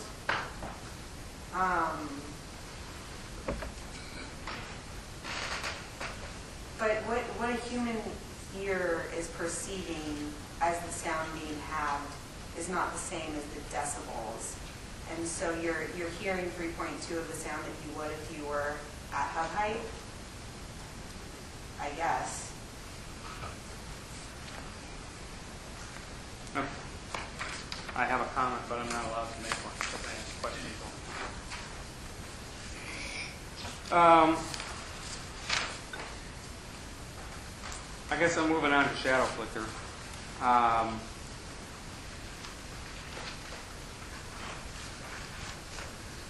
You've mentioned a couple of times tonight and last night that shadow flicker outside a dwelling is not as noticeable as that inside a dwelling. That's true. Or I should say, it's not necessarily inside or outside. It's not as noticeable outside than it is when it's shining through a window. Do you define shadow flicker then as being only inside?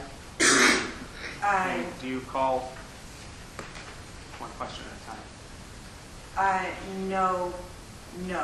Shadow flicker is not defined as only being inside, but you perceive it the most inside through a window. Have you personally seen shadow flicker from a dwelling that is within a wind farm?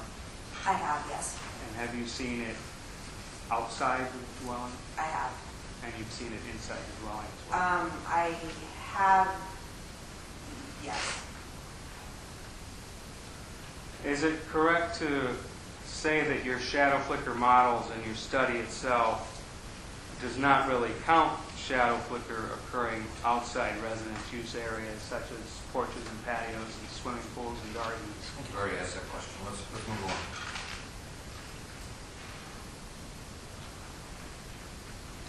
Have you or anybody in your company ever consulted with a highway safety engineer as to whether the shadow flicker along a highway would be considered a traffic safety issue? Not that I know of.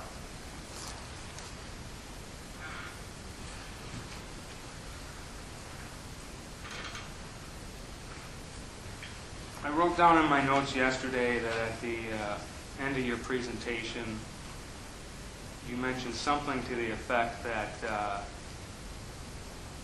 you do not see any risk in terms of sound or shadow flicker. Is that the finding of your shadow flicker study? The question was, if I was reviewing this as an independent engineer, as part of a due diligence review, would I flag any risk associated with noise or shadow flicker? And the answer was no. They meet all applicable regulations. And okay, so for the noise, we were comparing the results of the Illinois Pollution Control Board standards. But could you explain further what the actual measuring stick is for shadow flicker? Regulations, and there aren't any regulations for shadow flicker.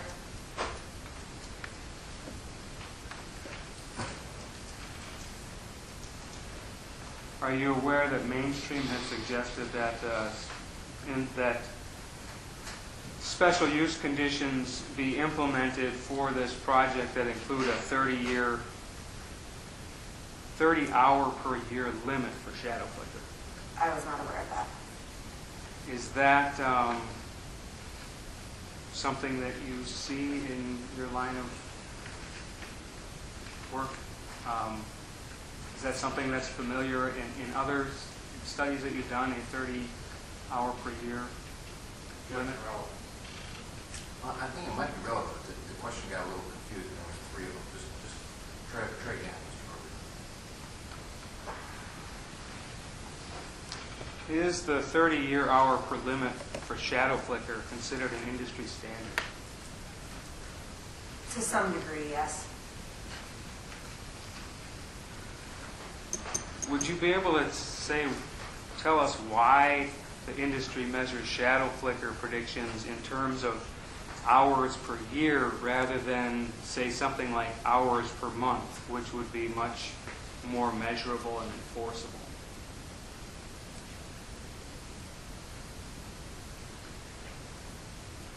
I don't know. There's all sorts of ways to slice and dice data. You could do an analysis such that you would get down to the hours per month. I mean, you do have maximum minutes per day that are provided in the tables. I don't know is the answer. So if you took 30 hours per year over 365 days, it would come to roughly 5 minutes per day, correct? I'll trust your math on that. But that's not really how it works, is No, it depends on time of year, time of day. it? Is it possible for a receptor that gets 30 hours a year based on a model, and then based on the changes of the sun's path across the sky in different seasons, is it possible that they would get half of those hours in the period of a month? It would be very unlikely. Would it be more likely to get half of those hours in 2 months? It's spread across the year. It depends on the location. It's hard to generalize these things.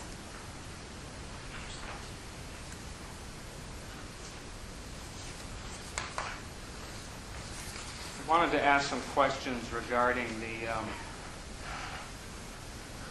tables that you have in your shadow flicker reports under Appendix B. Okay. And I'll start with the 101 turbine. And I know Mr. Porter asked some questions on this, but my line of questioning is kind of a different angle.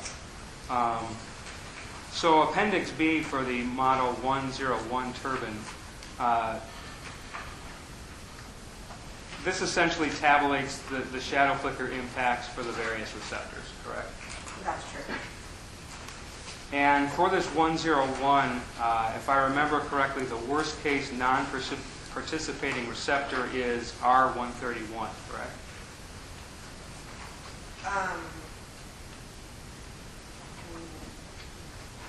No, it's 690. The non-participating? Yeah, I have 690 as being the 113 turbine, worst case scenario, and I'm looking at the 101 report right now, and 690 is the non-participating receptor okay. that has the most shadow flicker. Okay. All right. Let me.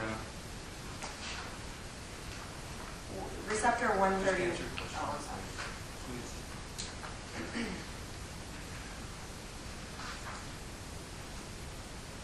Is receptor 131 the worst case scenario for the 113 turbine?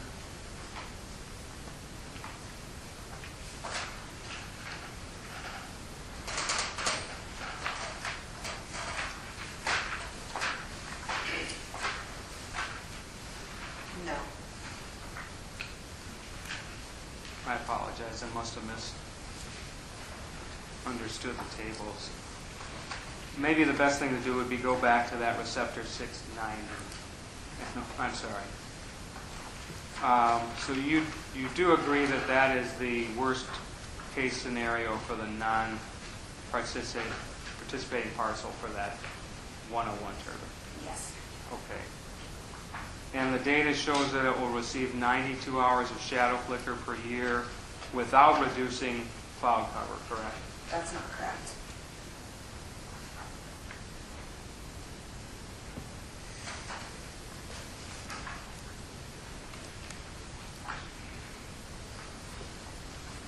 Does it show that the worst day, there's a column in your tables for the worst day? Yes. And for that 690 turbine, how many hours of shadow flicker is on the worst day? Or minutes, I guess. The max minutes per day is 45 minutes.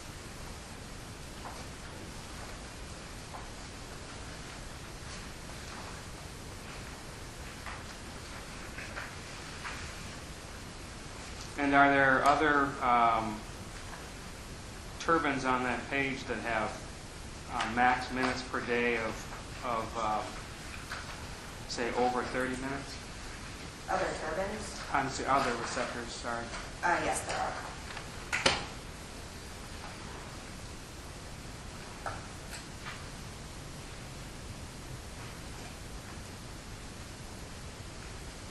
So you said before that the sun's path across the sky changes throughout the season, correct? Throughout the year. Throughout the year.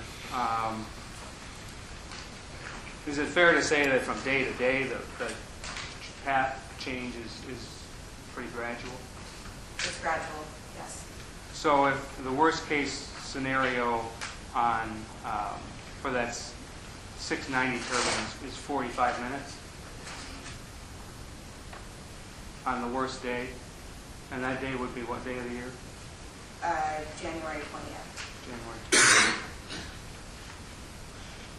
20th.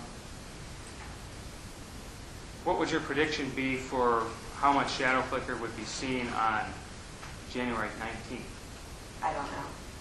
Would you say it would be closer to 45 or closer to 20?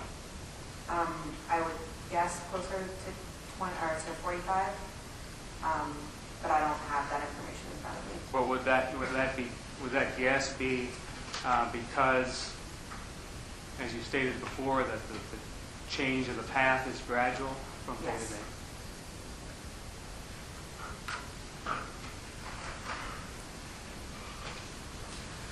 So using that receptor as an example,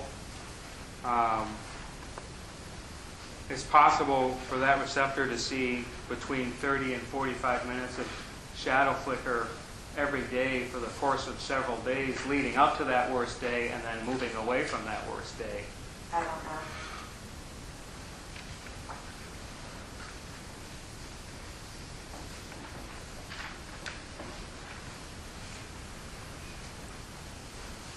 That's all I have. Thanks. Thank you. Ed Gertis.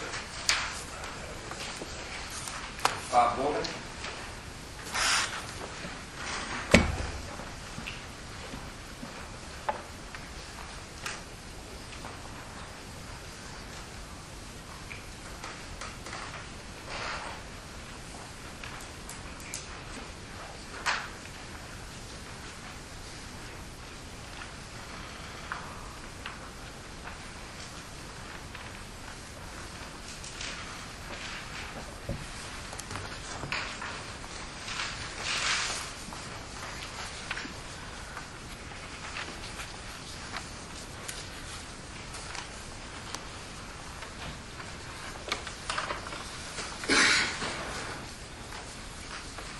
Good evening, Ms. Johnston. Good evening. Is it your understanding that the Illinois Pollution Control Board standards are the only Illinois statutes that may apply to the regulation pertaining to wind turbine generated noise? In Lee County, correct. Is it possible that Illinois statutes would apply across the state even though they were not identified in the Lee County ordinance? I don't know.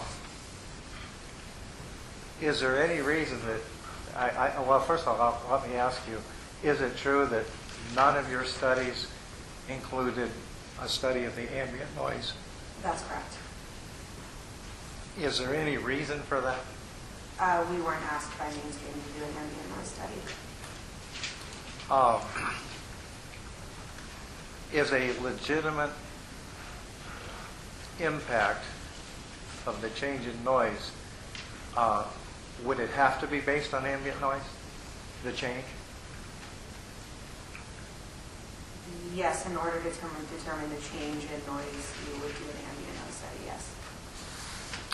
At what level of sound increase above ambient noise level does an increase become detectable? At a 3 decibel increase, it's detectable. All right, I believe I listened last night and you disagreed with Mr. Porter, is that correct, when he characterized 5, 10, and 15 decibel differences? I'm not sure what you're referring to. Well, he described them, and this is going to be the best I can recall because I don't have minutes. One, it would become like bothersome at 5 decibels, become very bothersome at about 10 decibels, become intolerable at about 15 or 20 decibels. Is that how he characterized it? I'm not sure. Perhaps. All right. Well, I don't remember 15 okay. being mentioned. All right. At what level do you consider a change to become bothersome? I don't know. And you don't have an opinion on very bothersome either? No, I don't. Nor when it becomes intolerable? No. But you would agree that when it got to 130, it would be intolerable? A sound that's 130 dB, that's beyond the threshold of pain, so. Right, so you would agree that at least at 130 it is At the threshold of intolerable? pain, yes. All right. You mentioned standard decibel levels of general activities. I listened to them, I wrote them down, but I cannot remember what you stated as 40 decibels. Is that a question? Yes, it is a question. Could you tell me what? A quiet library. A quiet library. All right. What would be the decibel rating on a rural country setting that did not have a traffic area by it? It really depends on the activities that are going on around the rural area. In the monitoring that I've done, it ranges from approximately 30 to 45 dBA, and so we're talking with the A weighting.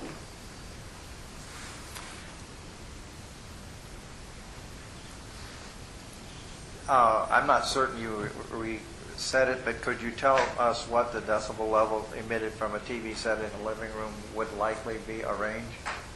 A TV set in the living room, I'd equate that to somewhere between normal conversational speech and a vacuum cleaner, depending on how loud your TV is on, and so somewhere between 60 and 70 dB.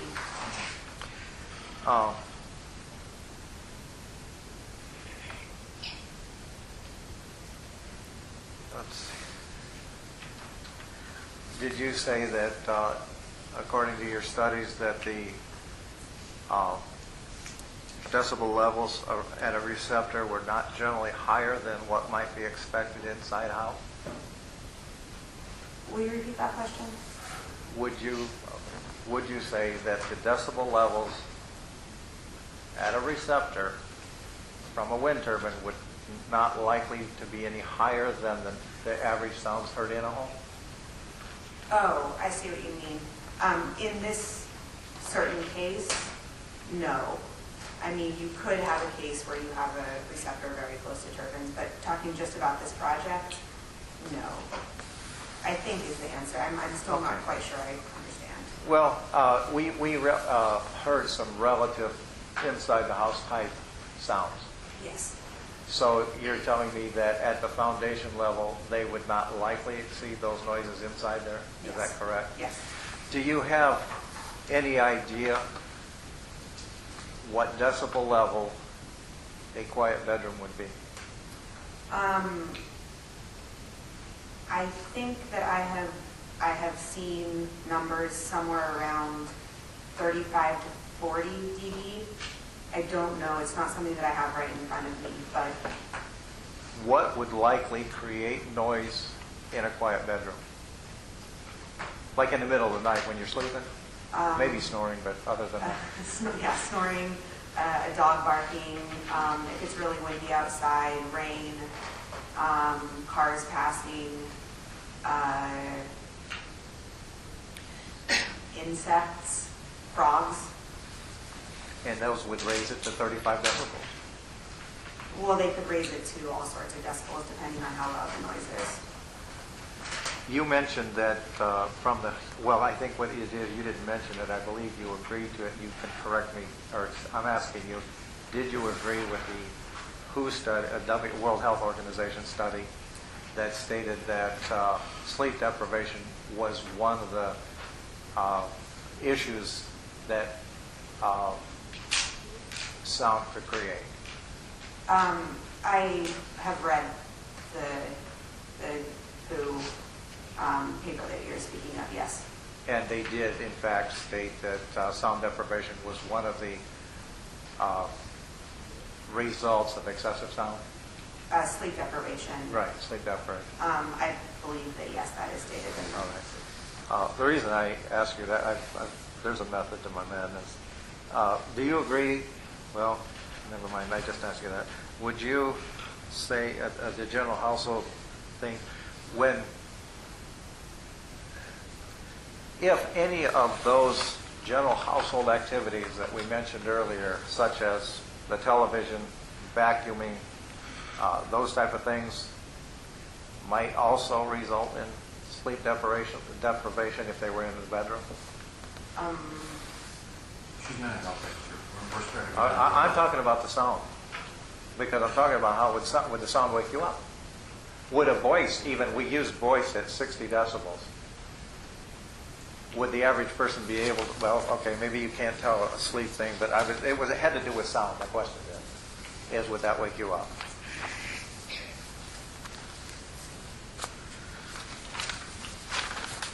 Is that out of line to ask that question? Yes, because, All right. because All right. that's a medical, I mean, what wakes up somebody up is not something she's testifying about. She's testifying about. Okay. All right. I accept you. I accept you. Have you ever participated in say like a forum, a conference, a seminar where you were like the principal party presenting to governmental representatives a plan for regulating sound for wind farms? I have been involved in reviewing ordinances and helping draft ordinances. What standards did you use when the Illinois Pollution Control Board standards were not under consideration? Check it out. Overruled. We would use the applicable standards in whatever jurisdiction we're looking at. Do you you stated, did you not, that noise pollution was very difficult because it's subjective? That's correct. Is there any way to measure sound that, like an increase in sound, that might cause a disturbance or to be a nuisance? Again, it's subjective. I don't know a way to measure someone else's perception of nuisance. Have you ever attended a forum, seminar, or conference where a numerical upper limit to noise or an increase over background noise were suggested as possibles for measuring those? For measuring a difference in the decibels between what's acceptable and what isn't. I've never attended a conference on that, no.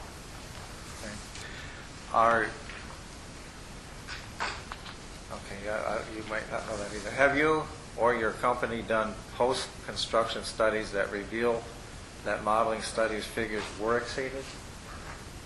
Not that I'm aware of. An instantaneous exceedance possibly, but generally no.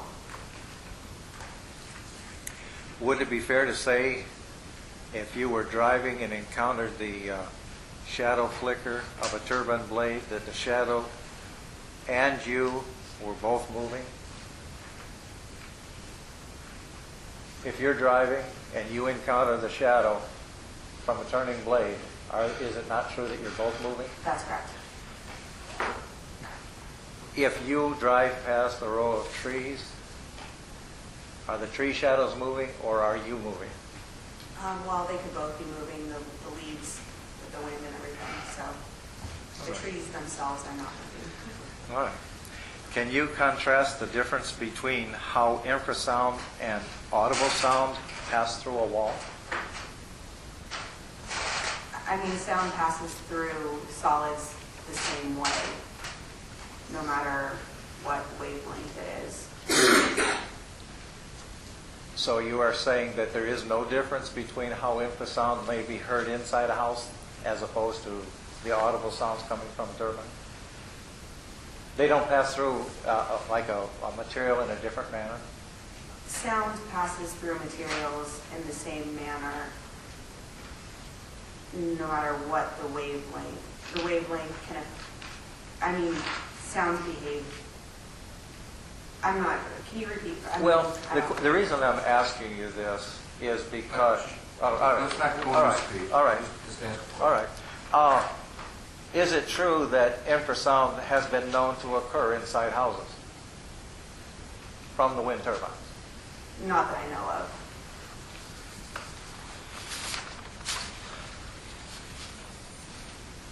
Can shadow flicker occur on properties within the footprint of a wind farm on days that are partly cloudy? When the sun is not covered by a cloud, yes.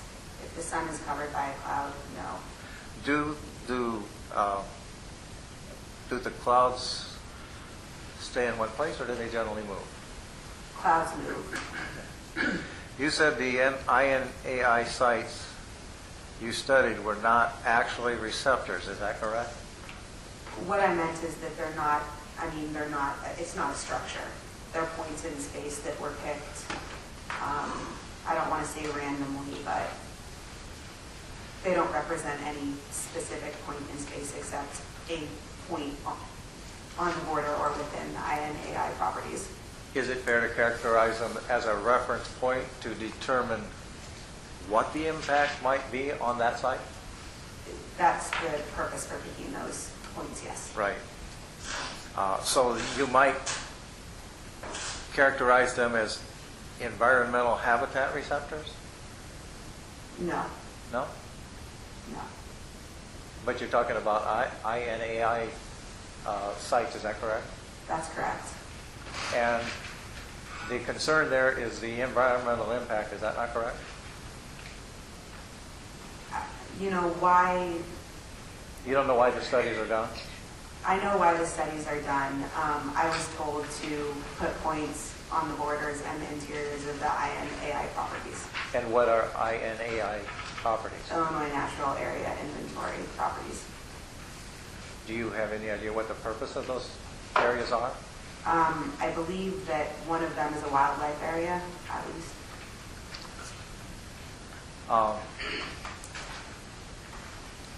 Do you recognize any other methods of determining sound impacts other than the modeling that you have offered here?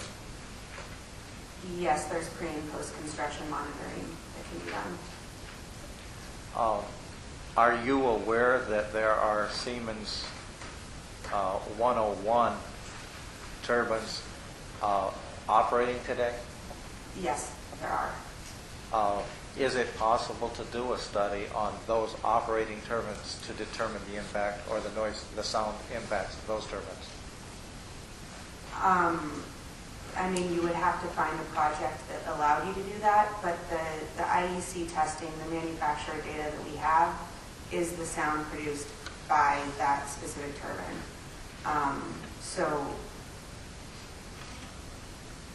I mean, you would have to find a project that wanted you to do monitoring in order to measure the noise from one of those turbines. Now, would it not be correct to say, though, that if I had someone who had property within a given distance of that they might also allow me to do that? I mean, sure. I'm just asking you because I don't think the only way to do it is to get the permission of the person doing it. You suggested a 45-year average is what was the basis for your, shall I say, the climate study? The NOAA data that we used is based on 45 years of recorded data at the Rockford, Illinois station. How does that account for the climate change that we are faced with apparently more recently? It's historical data.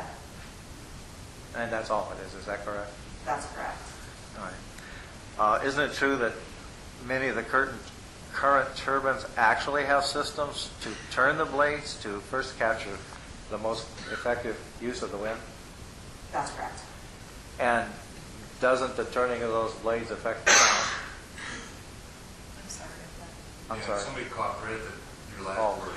Now you're My question was, doesn't the turning of the blade change the sound effect of the turbine? It can.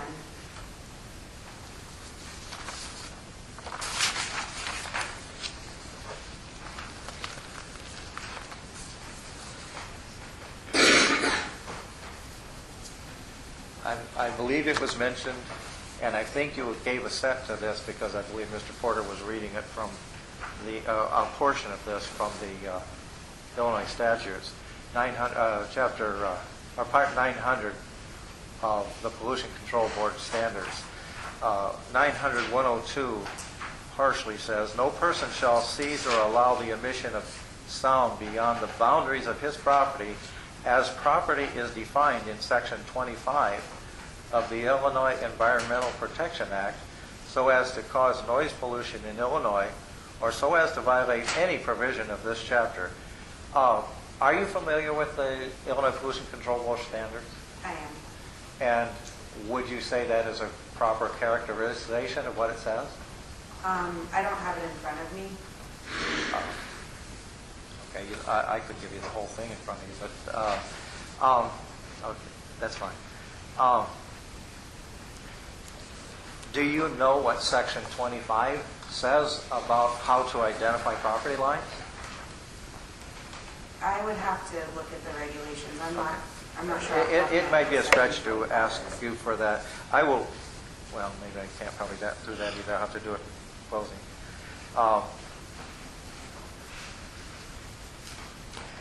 Are you at all familiar with the Environmental Protection Act, Illinois Environmental Protection Act? No, I don't think so. So you're not at all familiar with then Title VI of that Protection Act that relates to noise? No. All right. I think that's probably sufficient for tonight. Thank you. Elizabeth Hartman.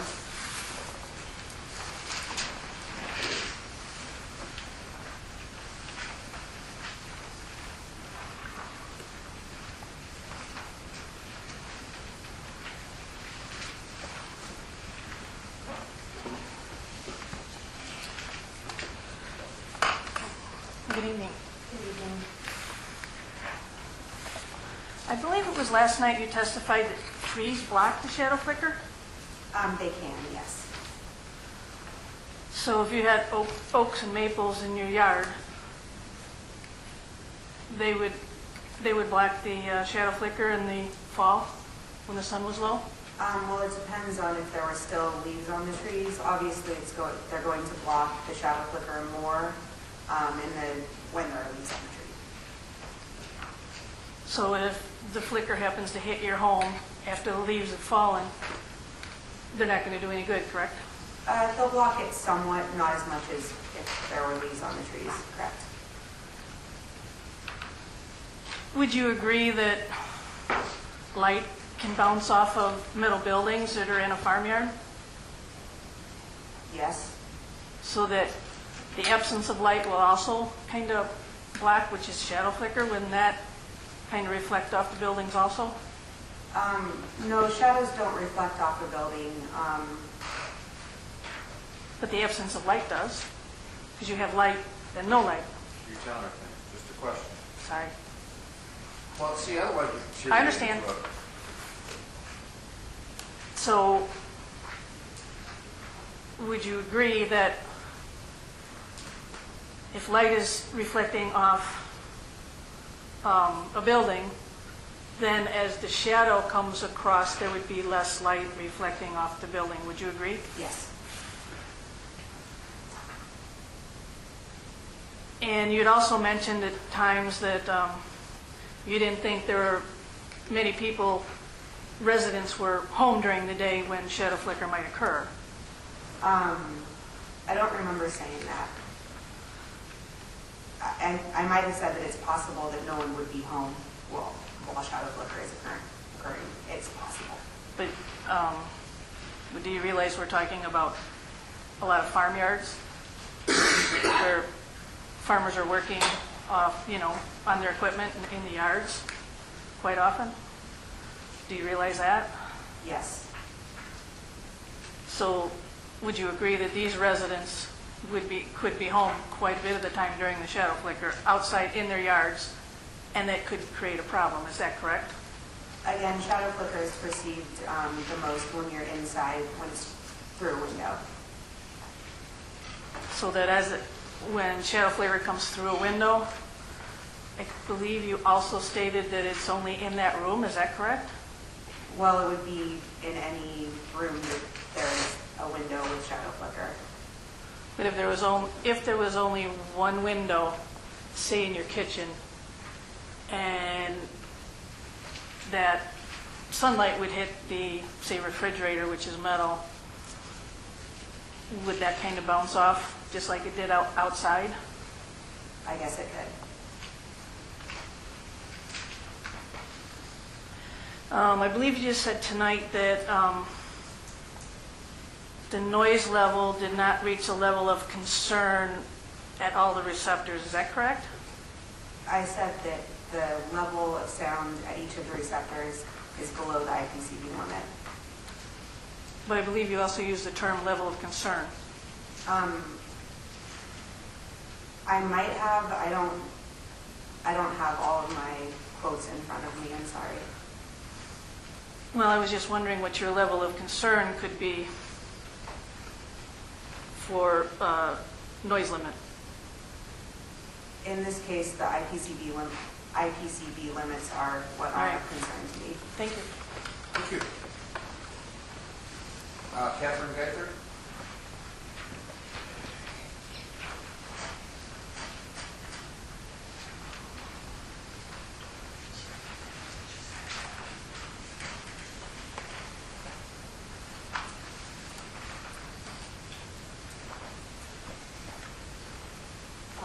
Hi.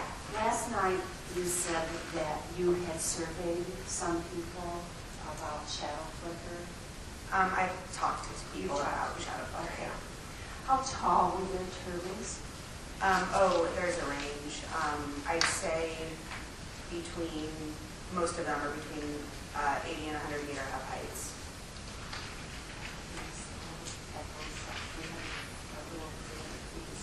That's correct. Would you say that there would be more shadow or noise with these 500 feet towers? The towers that are proposed are 99.5 meters for a grid current. Can't do that. They're about the same size tower heights as As people that I talked to, yes. You also said that you said that you were inside a home that had shadow flicker occurring at the time you were inside it. I have seen shadow flicker inside a home, not with me inside it, videos. I mean, you can Google them. Do you suppose that actually being inside a home yourself would be different than a video? I think that you can get a very good idea of the effect based on a video. The last speaker alluded to the fact that, and I think you agree, that there's a difference between, or you can get a reflection of light and dark from other buildings, and you can see that through it bounces, whether it's the lack of light or whether it's the seeing of the light, it actually reflects back into another window. I could see how that could happen. Okay. Would you say like these 5 windows here, that shadow flicker is going to hit each window at the same time? Or is there going to be a delay happening along the wall? If you have a wall of windows like this in an area where you might have shadow flicker, I mean, it depends on where the turbine is, whether it will progress across the windows or not. If the turbine is in that corner of the building, it wouldn't progress across because as the sun moves, the turbine is still over there. If it was directly outside and the sun was moving, I'm not oriented well, I don't even know if it's possible for the sun to move like this across this window. Okay. But if it could, then you could have a progression. It would let's depend on the turbine, how the turbine is oriented to, and so the turbine would have to be moving with the sun, which it probably wouldn't. Okay, let me rephrase my question. At any given second, and we have this shadow flicker happening, and the sun really isn't moving to our eye to perceive that in a second. Would you say that you're going to get multiple shadows coming across these windows because they are a further distance apart, and therefore instead of just having the 3 blades go, that you can end up with almost like 9 times that happening because you have 3 windows, or 5 times that, 15. So you get a very quick thing instead of shadow with big multiples. It would have to depend on where the turbine was oriented with the windows. I suppose it's possible that the shadow could be such that the blades are crossing all of the windows in the way that you described, but the turbine would have to be in that perfect place. Thank you.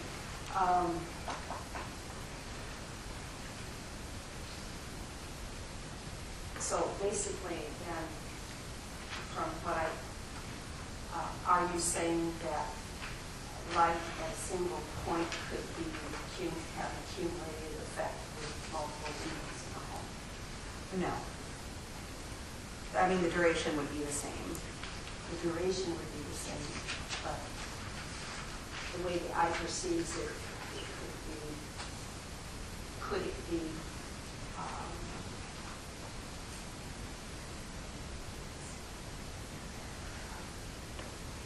no, I just can't answer that if you're asked it the way I'd like to.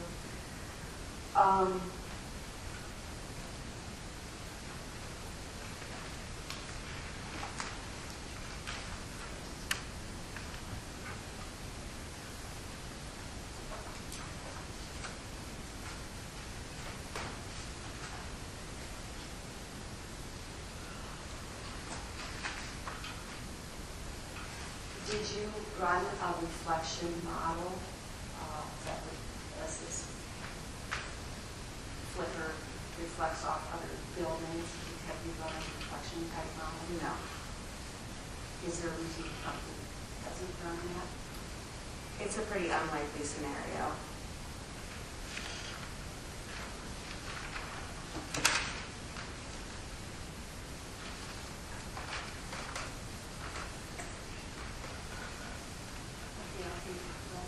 Thank you. Different than other people. Kendall Draper?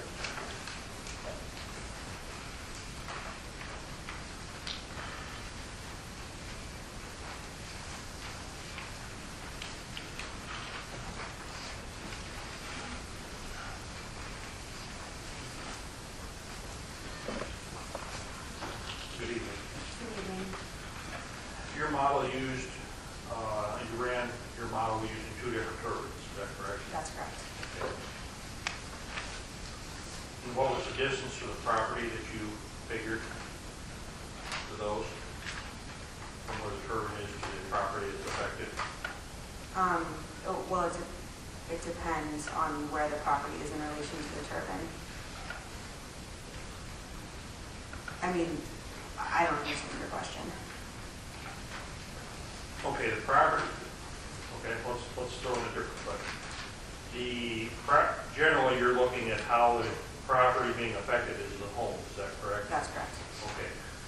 So you're not accounting for the other parcels of property, which would be the house yard, the garden, or a field? No, the receptor is what was considered, and receptors are structures. Okay.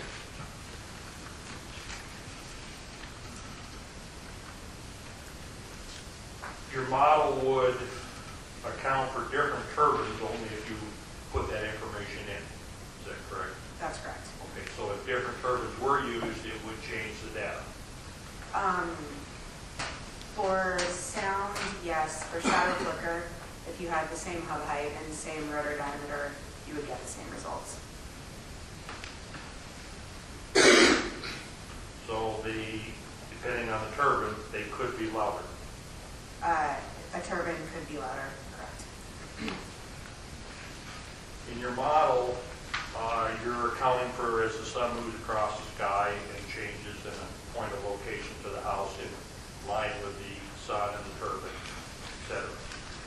Does that model then account for when the sun reaches the high point in the eastern sky in the summertime at sunrise? Yeah, it accounts for the sun's movement across the sky per day. Okay. And so, yeah, it changes across the seasons. And of course, that would be the same at sunset in the wintertime when it's at its low point. Well, sunrise or sunset at the low point, either way. That's correct.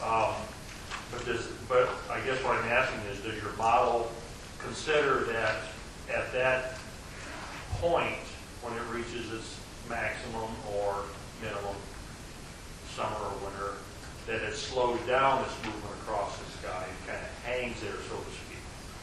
The model takes into account the sun's path across the sky per day. Okay. So, yes. So a shadow flicker, you're only considering that the shadow flicker is a problem when it hits the house and it's inside the house. It counts. The results were given for shadow flicker at a receptor, yes. According to questions here a little bit ago, that then anybody working in their yard or garden or farm around this field, then shadow flicker isn't really an issue. You don't perceive shadow flicker as much if you're outside. You perceive it more when it's shining through the window. Why did you figure that it's worse going through a window? Have you done some study or something to measure that? I mean, you can look at the effects. I mean, you could try yourself with a flashlight.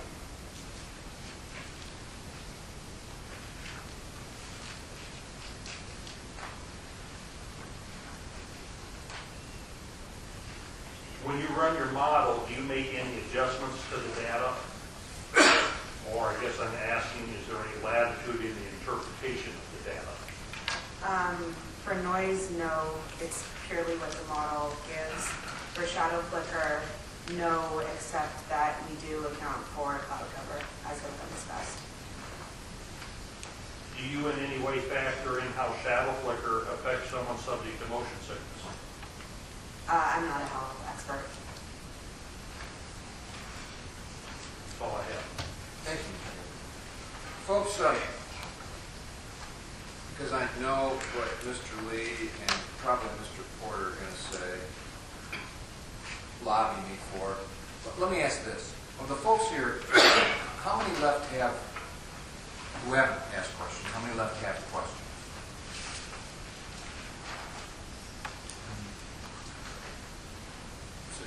I'm sorry. I caught my eye over here. 1, 2, 3. I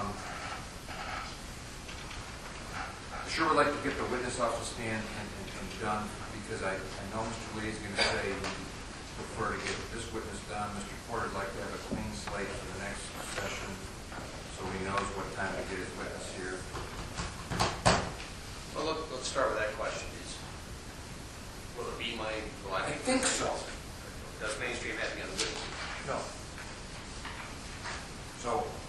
I'm just anticipating what you're going to ask, where you're going.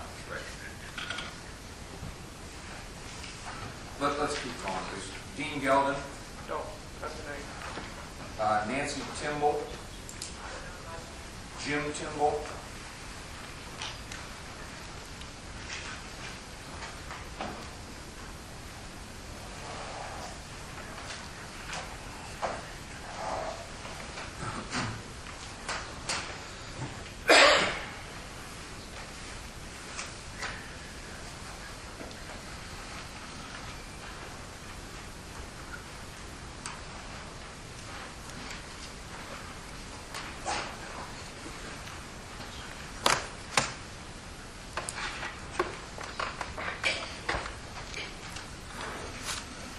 Good lady, evening, Ms. Johnston. Good evening.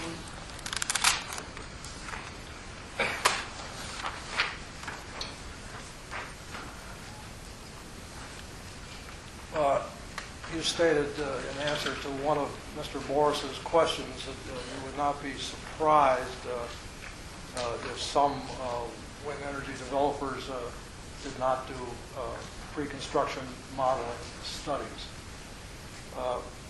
But my question is, are noise and modeling studies such as yours a standard practice generally across the industry? Generally, yes.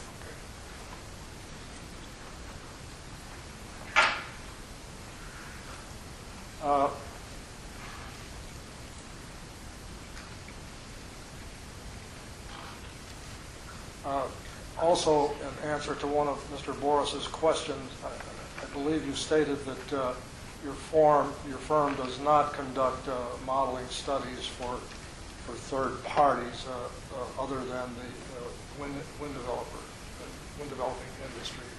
Did I understand that correctly? No, that's not correct.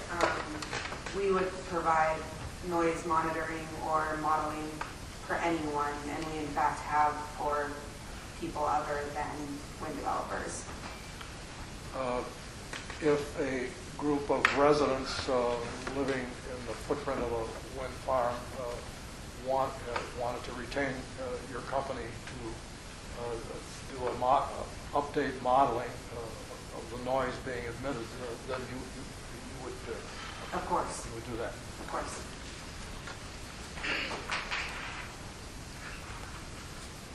And last follow-up question to Mr. Boris's question.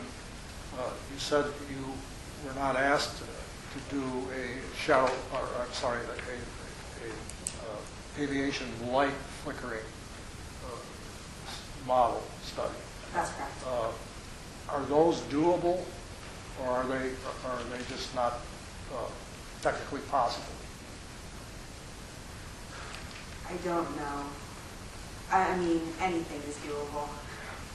Okay. I've never done one. Okay. Would that mean also that your firm has never done one? Not that I know of.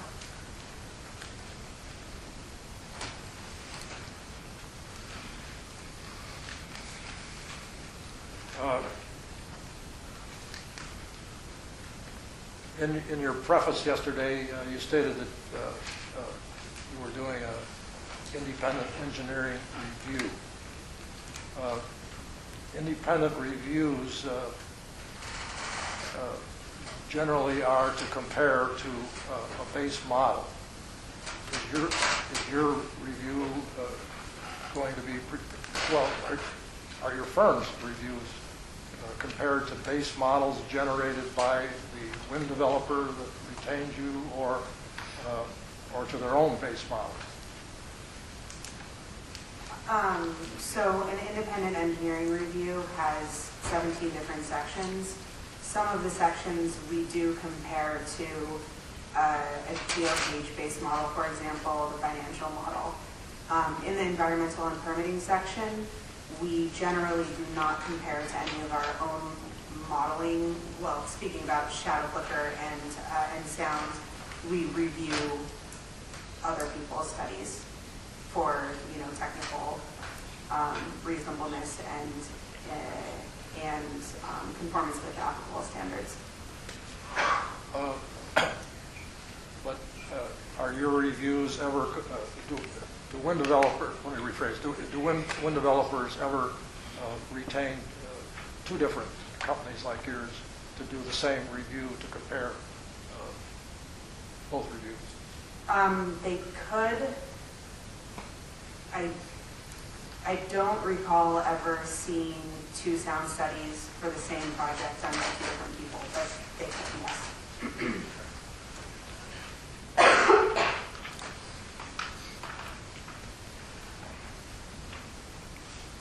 Has your firm ever determined that a wind developer's site design would result in noise that exceeds local statutory noise limits? Yes. And when you determine that, you make a recommendation to change sightings, et cetera, I mean, you can't tell them what to do, I understand that, but do you make recommendations for changes to bring if I was to do a model sound into study, conformance? if I was to do a sound study that did not conform with the applicable regulations, I would recommend to the developer that they change the layout.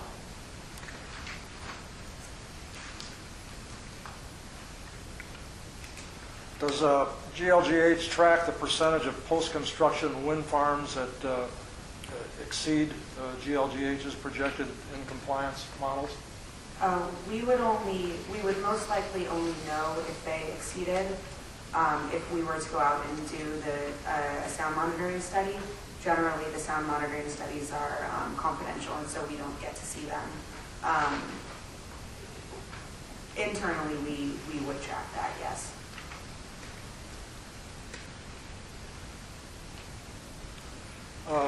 In your presentation, you stated that infrasound would have to project 100 dBA to be heard.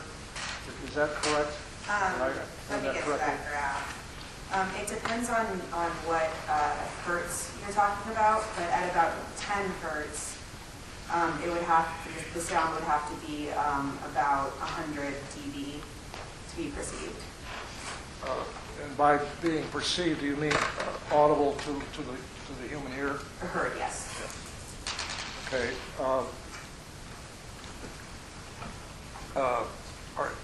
In making that statement, are you inferring that infrasound has to be audibly hearable to cause inner ear problems? I'm not a health expert. Okay.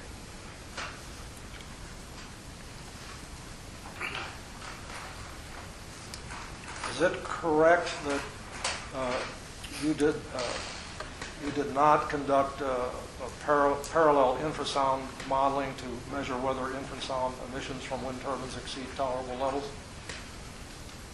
You only conducted an A-weighted noise modeling?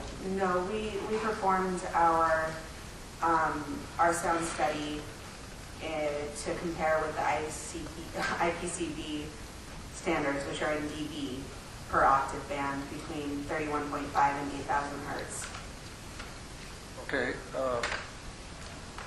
So the compliance that you stated Mainstream's model is both for A-weighted and for infrasound. There are no A-weighted standards. The IPCB regulations are in dB linear, and those are the decibel limits that we compared our noise modeling study to. Okay, let me turn a page here.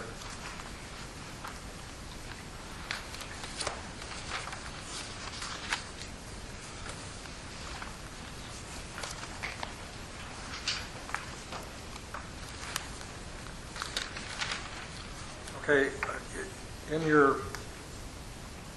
you made the statement yesterday that you projected that Green River Wind Farm sound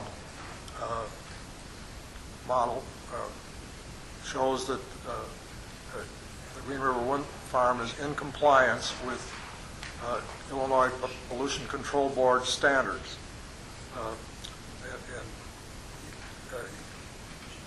In stating that, did you mean that the compliance is both for whatever the IPCB standards are for A-weighted sound, which I understand to be the sound of you can hear by the ears, and also for infrasound, low frequency and infrasound? The IPCB regulations don't have any A-weighted sound level limits. It's a dB linear sound level limit that they have that is between 31.5 hertz and 8,000 hertz. And those are the limits that we compared the modeled results to. And those modeled results are in compliance with those IPCB regulations. Okay. With those regulations that they're in compliance with in hertz, regulations that regulate both infrasound and whatever you want to call the other sound. Infrasound is about 20 hertz and below, and so the IPCB regulations don't extend down into that spectrum, that frequency spectrum. So basically, the IPVC does not have regulations for infrasound. That's correct. Okay.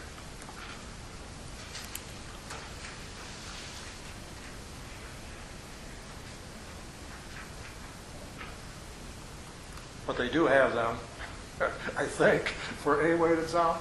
No. I'm sure she's answered that question 3 times now.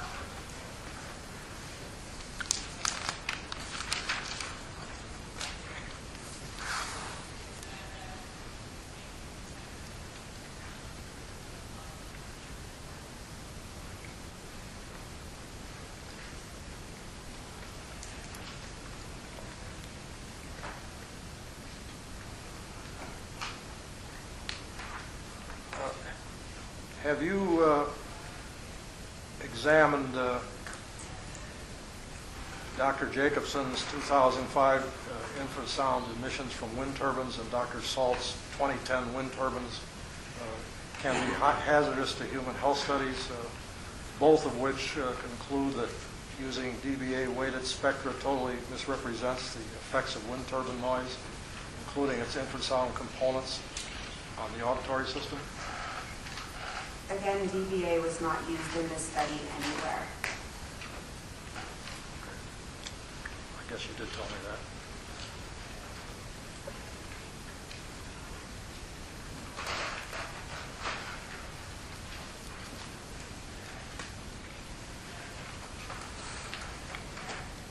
In your answer to Mr. Porter's question about wind turbine caused low frequency sound illnesses, you asserted that the United Nations World Health Organization denies the existence of them. Is that correct? Did I hear you correctly? Will you repeat that question? Yeah. Mr. Porter asked you a question about effects of low frequency illnesses, illnesses from low frequency sound. And I believe you stated, again, we have no transcripts available to us, but I believe you stated that the World Health Organization denies that low frequency sound causes inner ear problems. I don't think I said that, and probably my response was, I'm not a health expert. Okay, I'll trust your answer.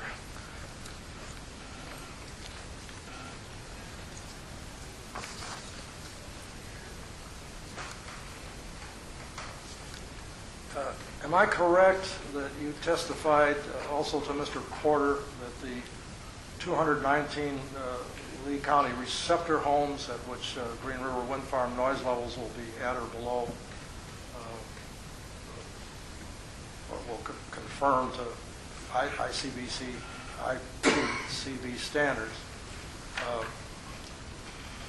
let me let me say that over again.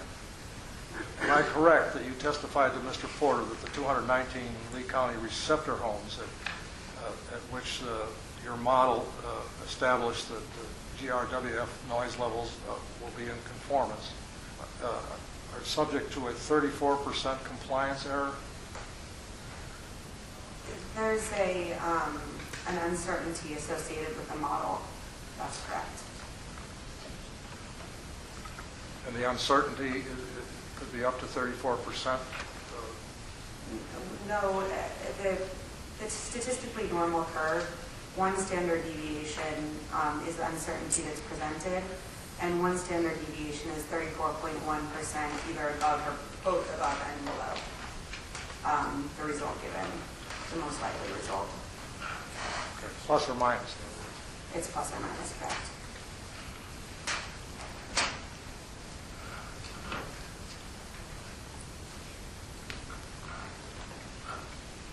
Do readings above the IPCB standard mean residents of those receptors are likely to suffer wind turbine noise-related nuisances? Can you repeat that question? Yeah. Do readings above the IPCB standards model mean residents of those receptors that have higher readings are likely to suffer wind turbine related noise disturbances? There are no receptors within the project area that we looked at that have sound levels above IPCB limits, and I can't comment on nuisance. It's subjective. Well, these standards are set at safe levels. So my simple question is there a significant likelihood that if these safe levels are exceeded that noise nuisances will occur? I don't know.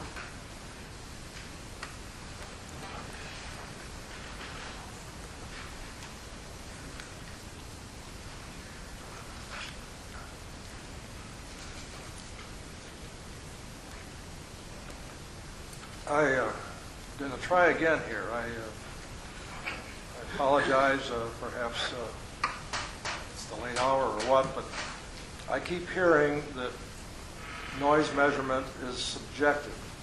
So I'm going to try to put this question in the simplest of terms. When a citizen files a wind turbine nuisance noise complaint with the Illinois Pollution Control Board, what specific measurements would the Pollution Control Board take to determine whether a nuisance has occurred? She's not an expert on the ICB, what the ICB would do. But is she not an expert on their standards, instrumentation that would be used? On their standards. So You're asking a question like, if I presented this to a judge tomorrow, what would he do? Nobody can answer that. That's like asking me what my next door neighbor's going to do tomorrow. with all due respect, Your Honor, No, I'm not going to allow a question. Thank you, ma'am. Thank you. Greg Conigan or Conigan? Marcia Thompson? Mark Wagner? No questions. Thomas Steffen? David Ackerson? Jason, what's that trouble? Oh, Jose Ware? Erin Kenny?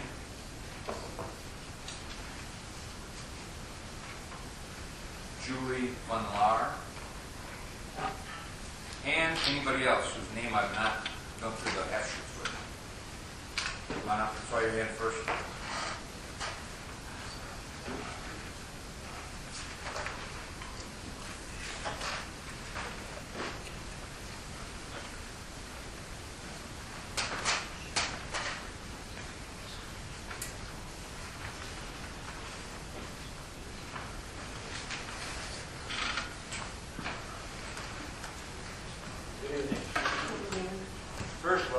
like to thank you for spending your time. I'm sorry. My name is Jim Porteous. I raise honeybees, and the question that I have, honeybees will travel up to 5 miles from their hive to gather pollen, nectar, and water for the hive. Are you aware of any comprehensive independent studies that have been conducted pertaining to what, if any, effect shadow flicker and vibration might have on honeybees and their hives? And if not, would you agree that... Well, one at a time. Are you aware of any study? No. Okay.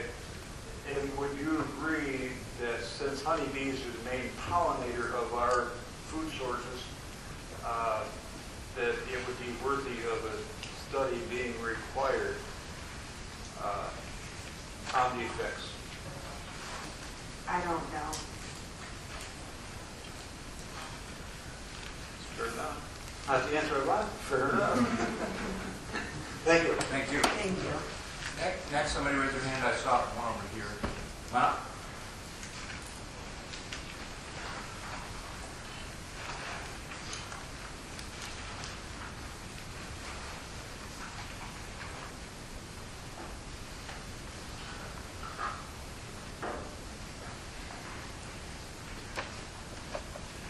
Well, my question. First of all, name. Marilyn Henry. I will note that I asked Miss Henry. Miss Henry put her name on a half sheet. She came up to me 2 or 3 sessions ago and asked to be taken off the half sheet. Just so we understand why I didn't call your name. Oh, yes, I did understand. I said I might have questions later on. Yes, you did. I always have questions. I think it is interesting, Judge Slayton, that you allow the health of bees to be discussed and the health of humans to be excluded. And I understand that She's not an expert on Ms. the health of Johnston bees. is not a health vet. That was not the question. The question the last gentleman asked was, are you aware of a study? And she said no.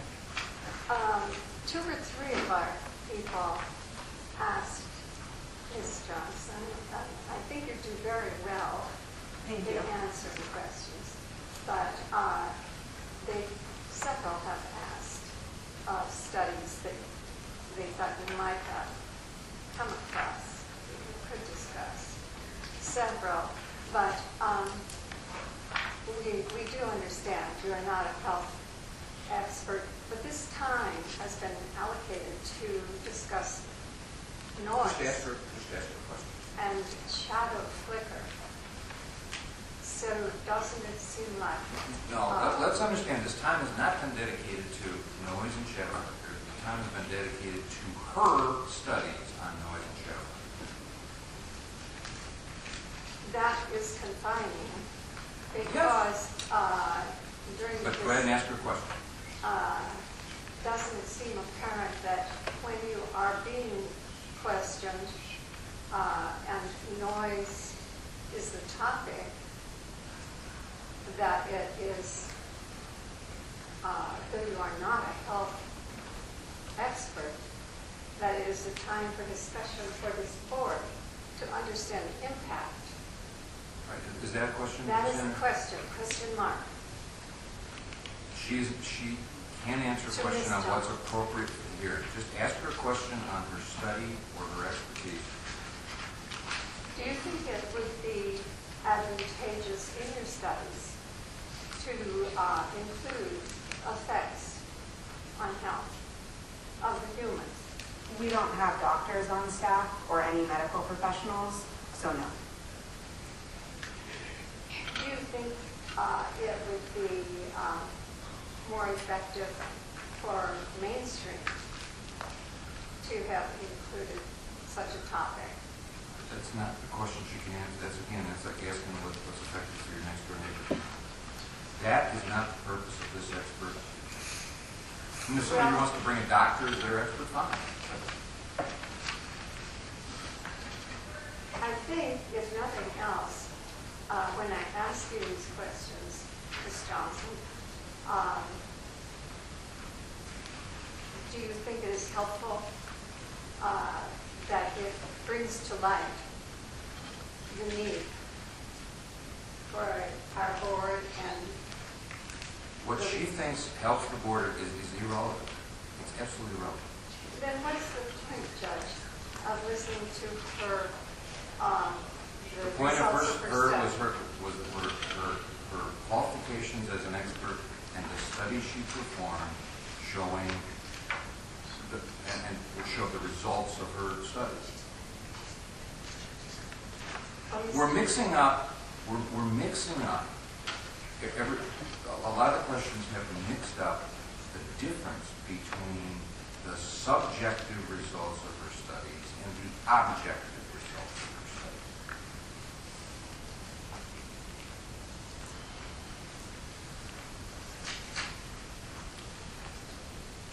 Is it reasonable to consider your subjective results on our own as how they affect health? Is that what we are to do from the results of your studies?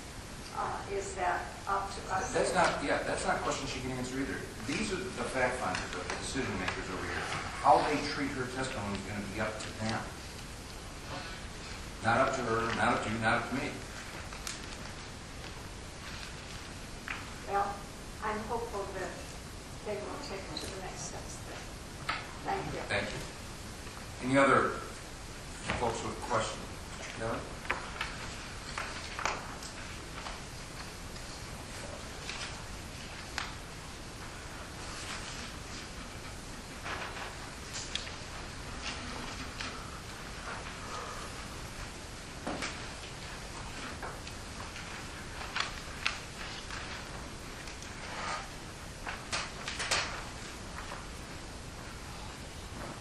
Good evening.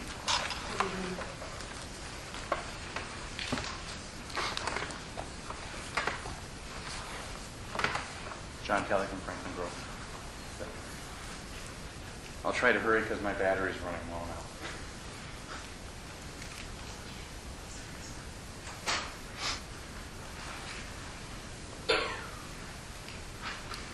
You mentioned earlier that you keep up with peer-reviewed publications regarding the impacts of industrial turbines. Is that right?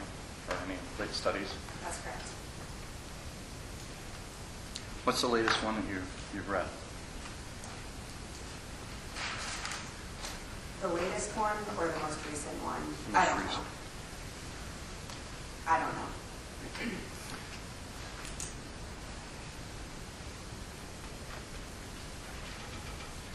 Are you aware of any options for mitigating shadow flicker? I am. I mean, what would be the most effective one available today? Curtains. Curtains?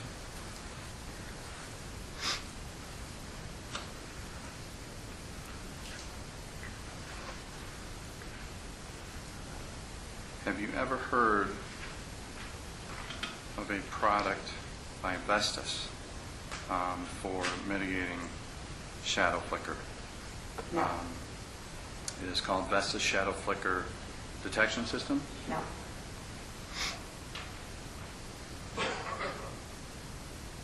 So then you're not aware that it would actually identify when shadow flicker occurs and shut down the turbine?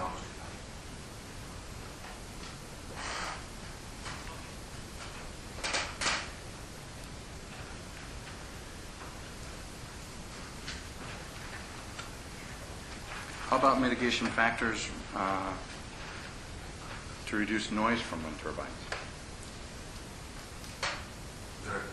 I'm sorry, what would be the most effective step to take for mitigating issues with noise from industrial wind turbines?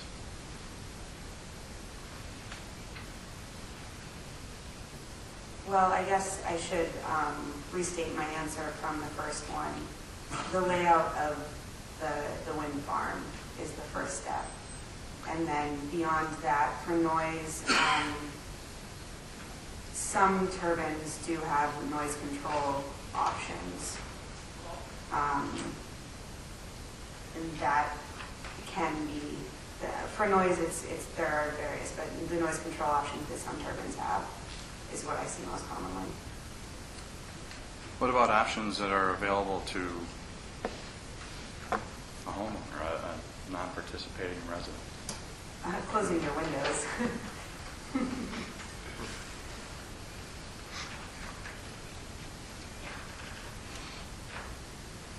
I believe in maybe last night's discussion, you mentioned something about it would all depend upon how good the windows were and how good of insulation a home has. It could, yeah. Adding insulation could also decrease the sound inside your home.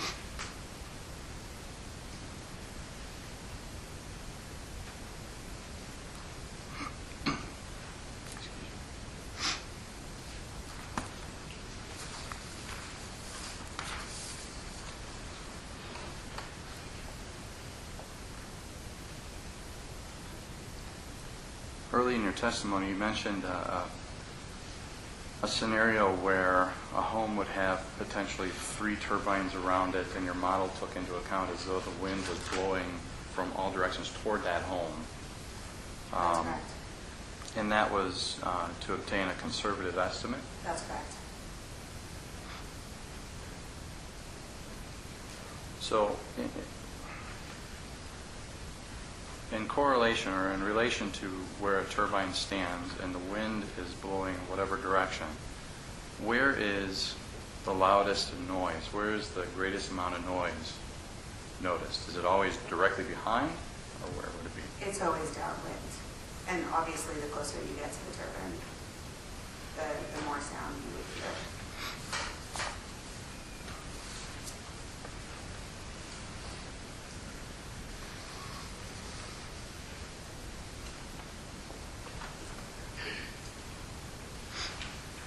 Sorry, I'm reading through questions that everyone else has already asked. I'm trying to whittle this down.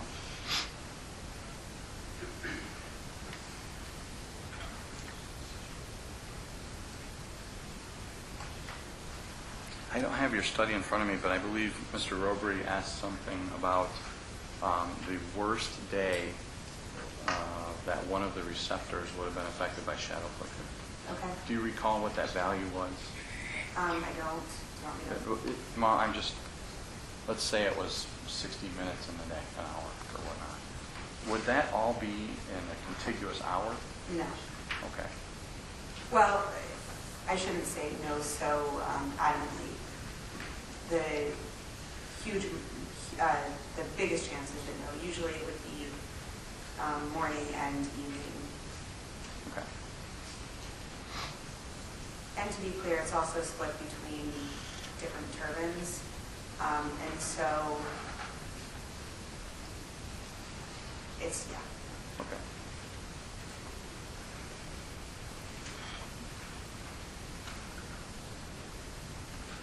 You performed a study of 2 turbines, right? 2 different turbine models. That's correct. There are many others that are listed as potential turbine models for this project. Are you aware of that? I am aware of that. Have you, in your experience or any past studies, modeled any one of these other turbines that you can recall? For this project? Not for this project, but do you? I haven't seen the list of other turbines. Okay. So I don't know. So then you couldn't determine whether it was one of the noisier models or not? In my knowledge of turbines in general, I know that these are mid-range-ish. The 101 is kind of on the louder side of mid-range. Okay.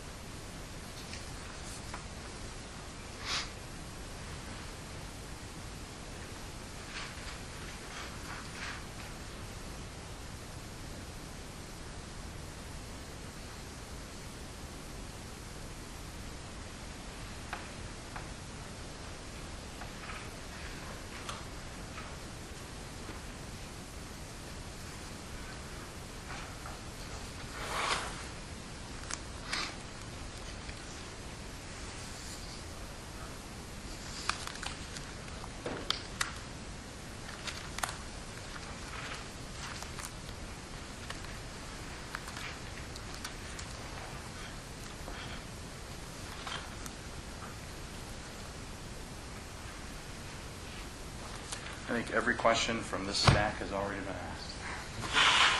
That is So, it. yep, thank you for Anybody your... else? I didn't see any other hands. Okay, Mr. Chairman, Oh, I'm sorry, absolutely, and I apologize. I Board review. Gentlemen, from the chairman on down. Go ahead, start. Okay, Tom? How is the population of this project compare with the other ones you've done? You mean The density of the homes? I've performed studies that have, I say it's on the lower end, but I've performed studies for all sorts of population densities. And I don't know exactly how to ask this question, but when you set the sound study up for that turbine, is it producing its allotted wattage at that time? So we run the sound model when the turbine is operating at its loudest, at its maximum noise emissions, and generally that is when it's producing the most power as well, when the wind speeds are high. And one of the other guys hit on this tonight a little bit, but when you say the 101 or the 113, is that blade specific with that turbine always? Yes. I have never heard of a turbine manufacturer using a blade that wasn't meant for that turbine. It would cause problems, structural problems. Well, the turbine blade design, I think, makes different noises, correct? That's correct. Okay. So, that answers that question. Any other questions? No? No, I don't have any more. Mr. Goldie? No question. Mr. Pratt? No. Mr. Burrow? No. Okay. Now, I recommend continuing the session until, I think, Monday, November 26th, if my calendar is right. That's the calendar we have also. Well, that's November 26th, 27th, and 28th, those 3 nights in a row after Thanksgiving. Then, do we have a motion to recess?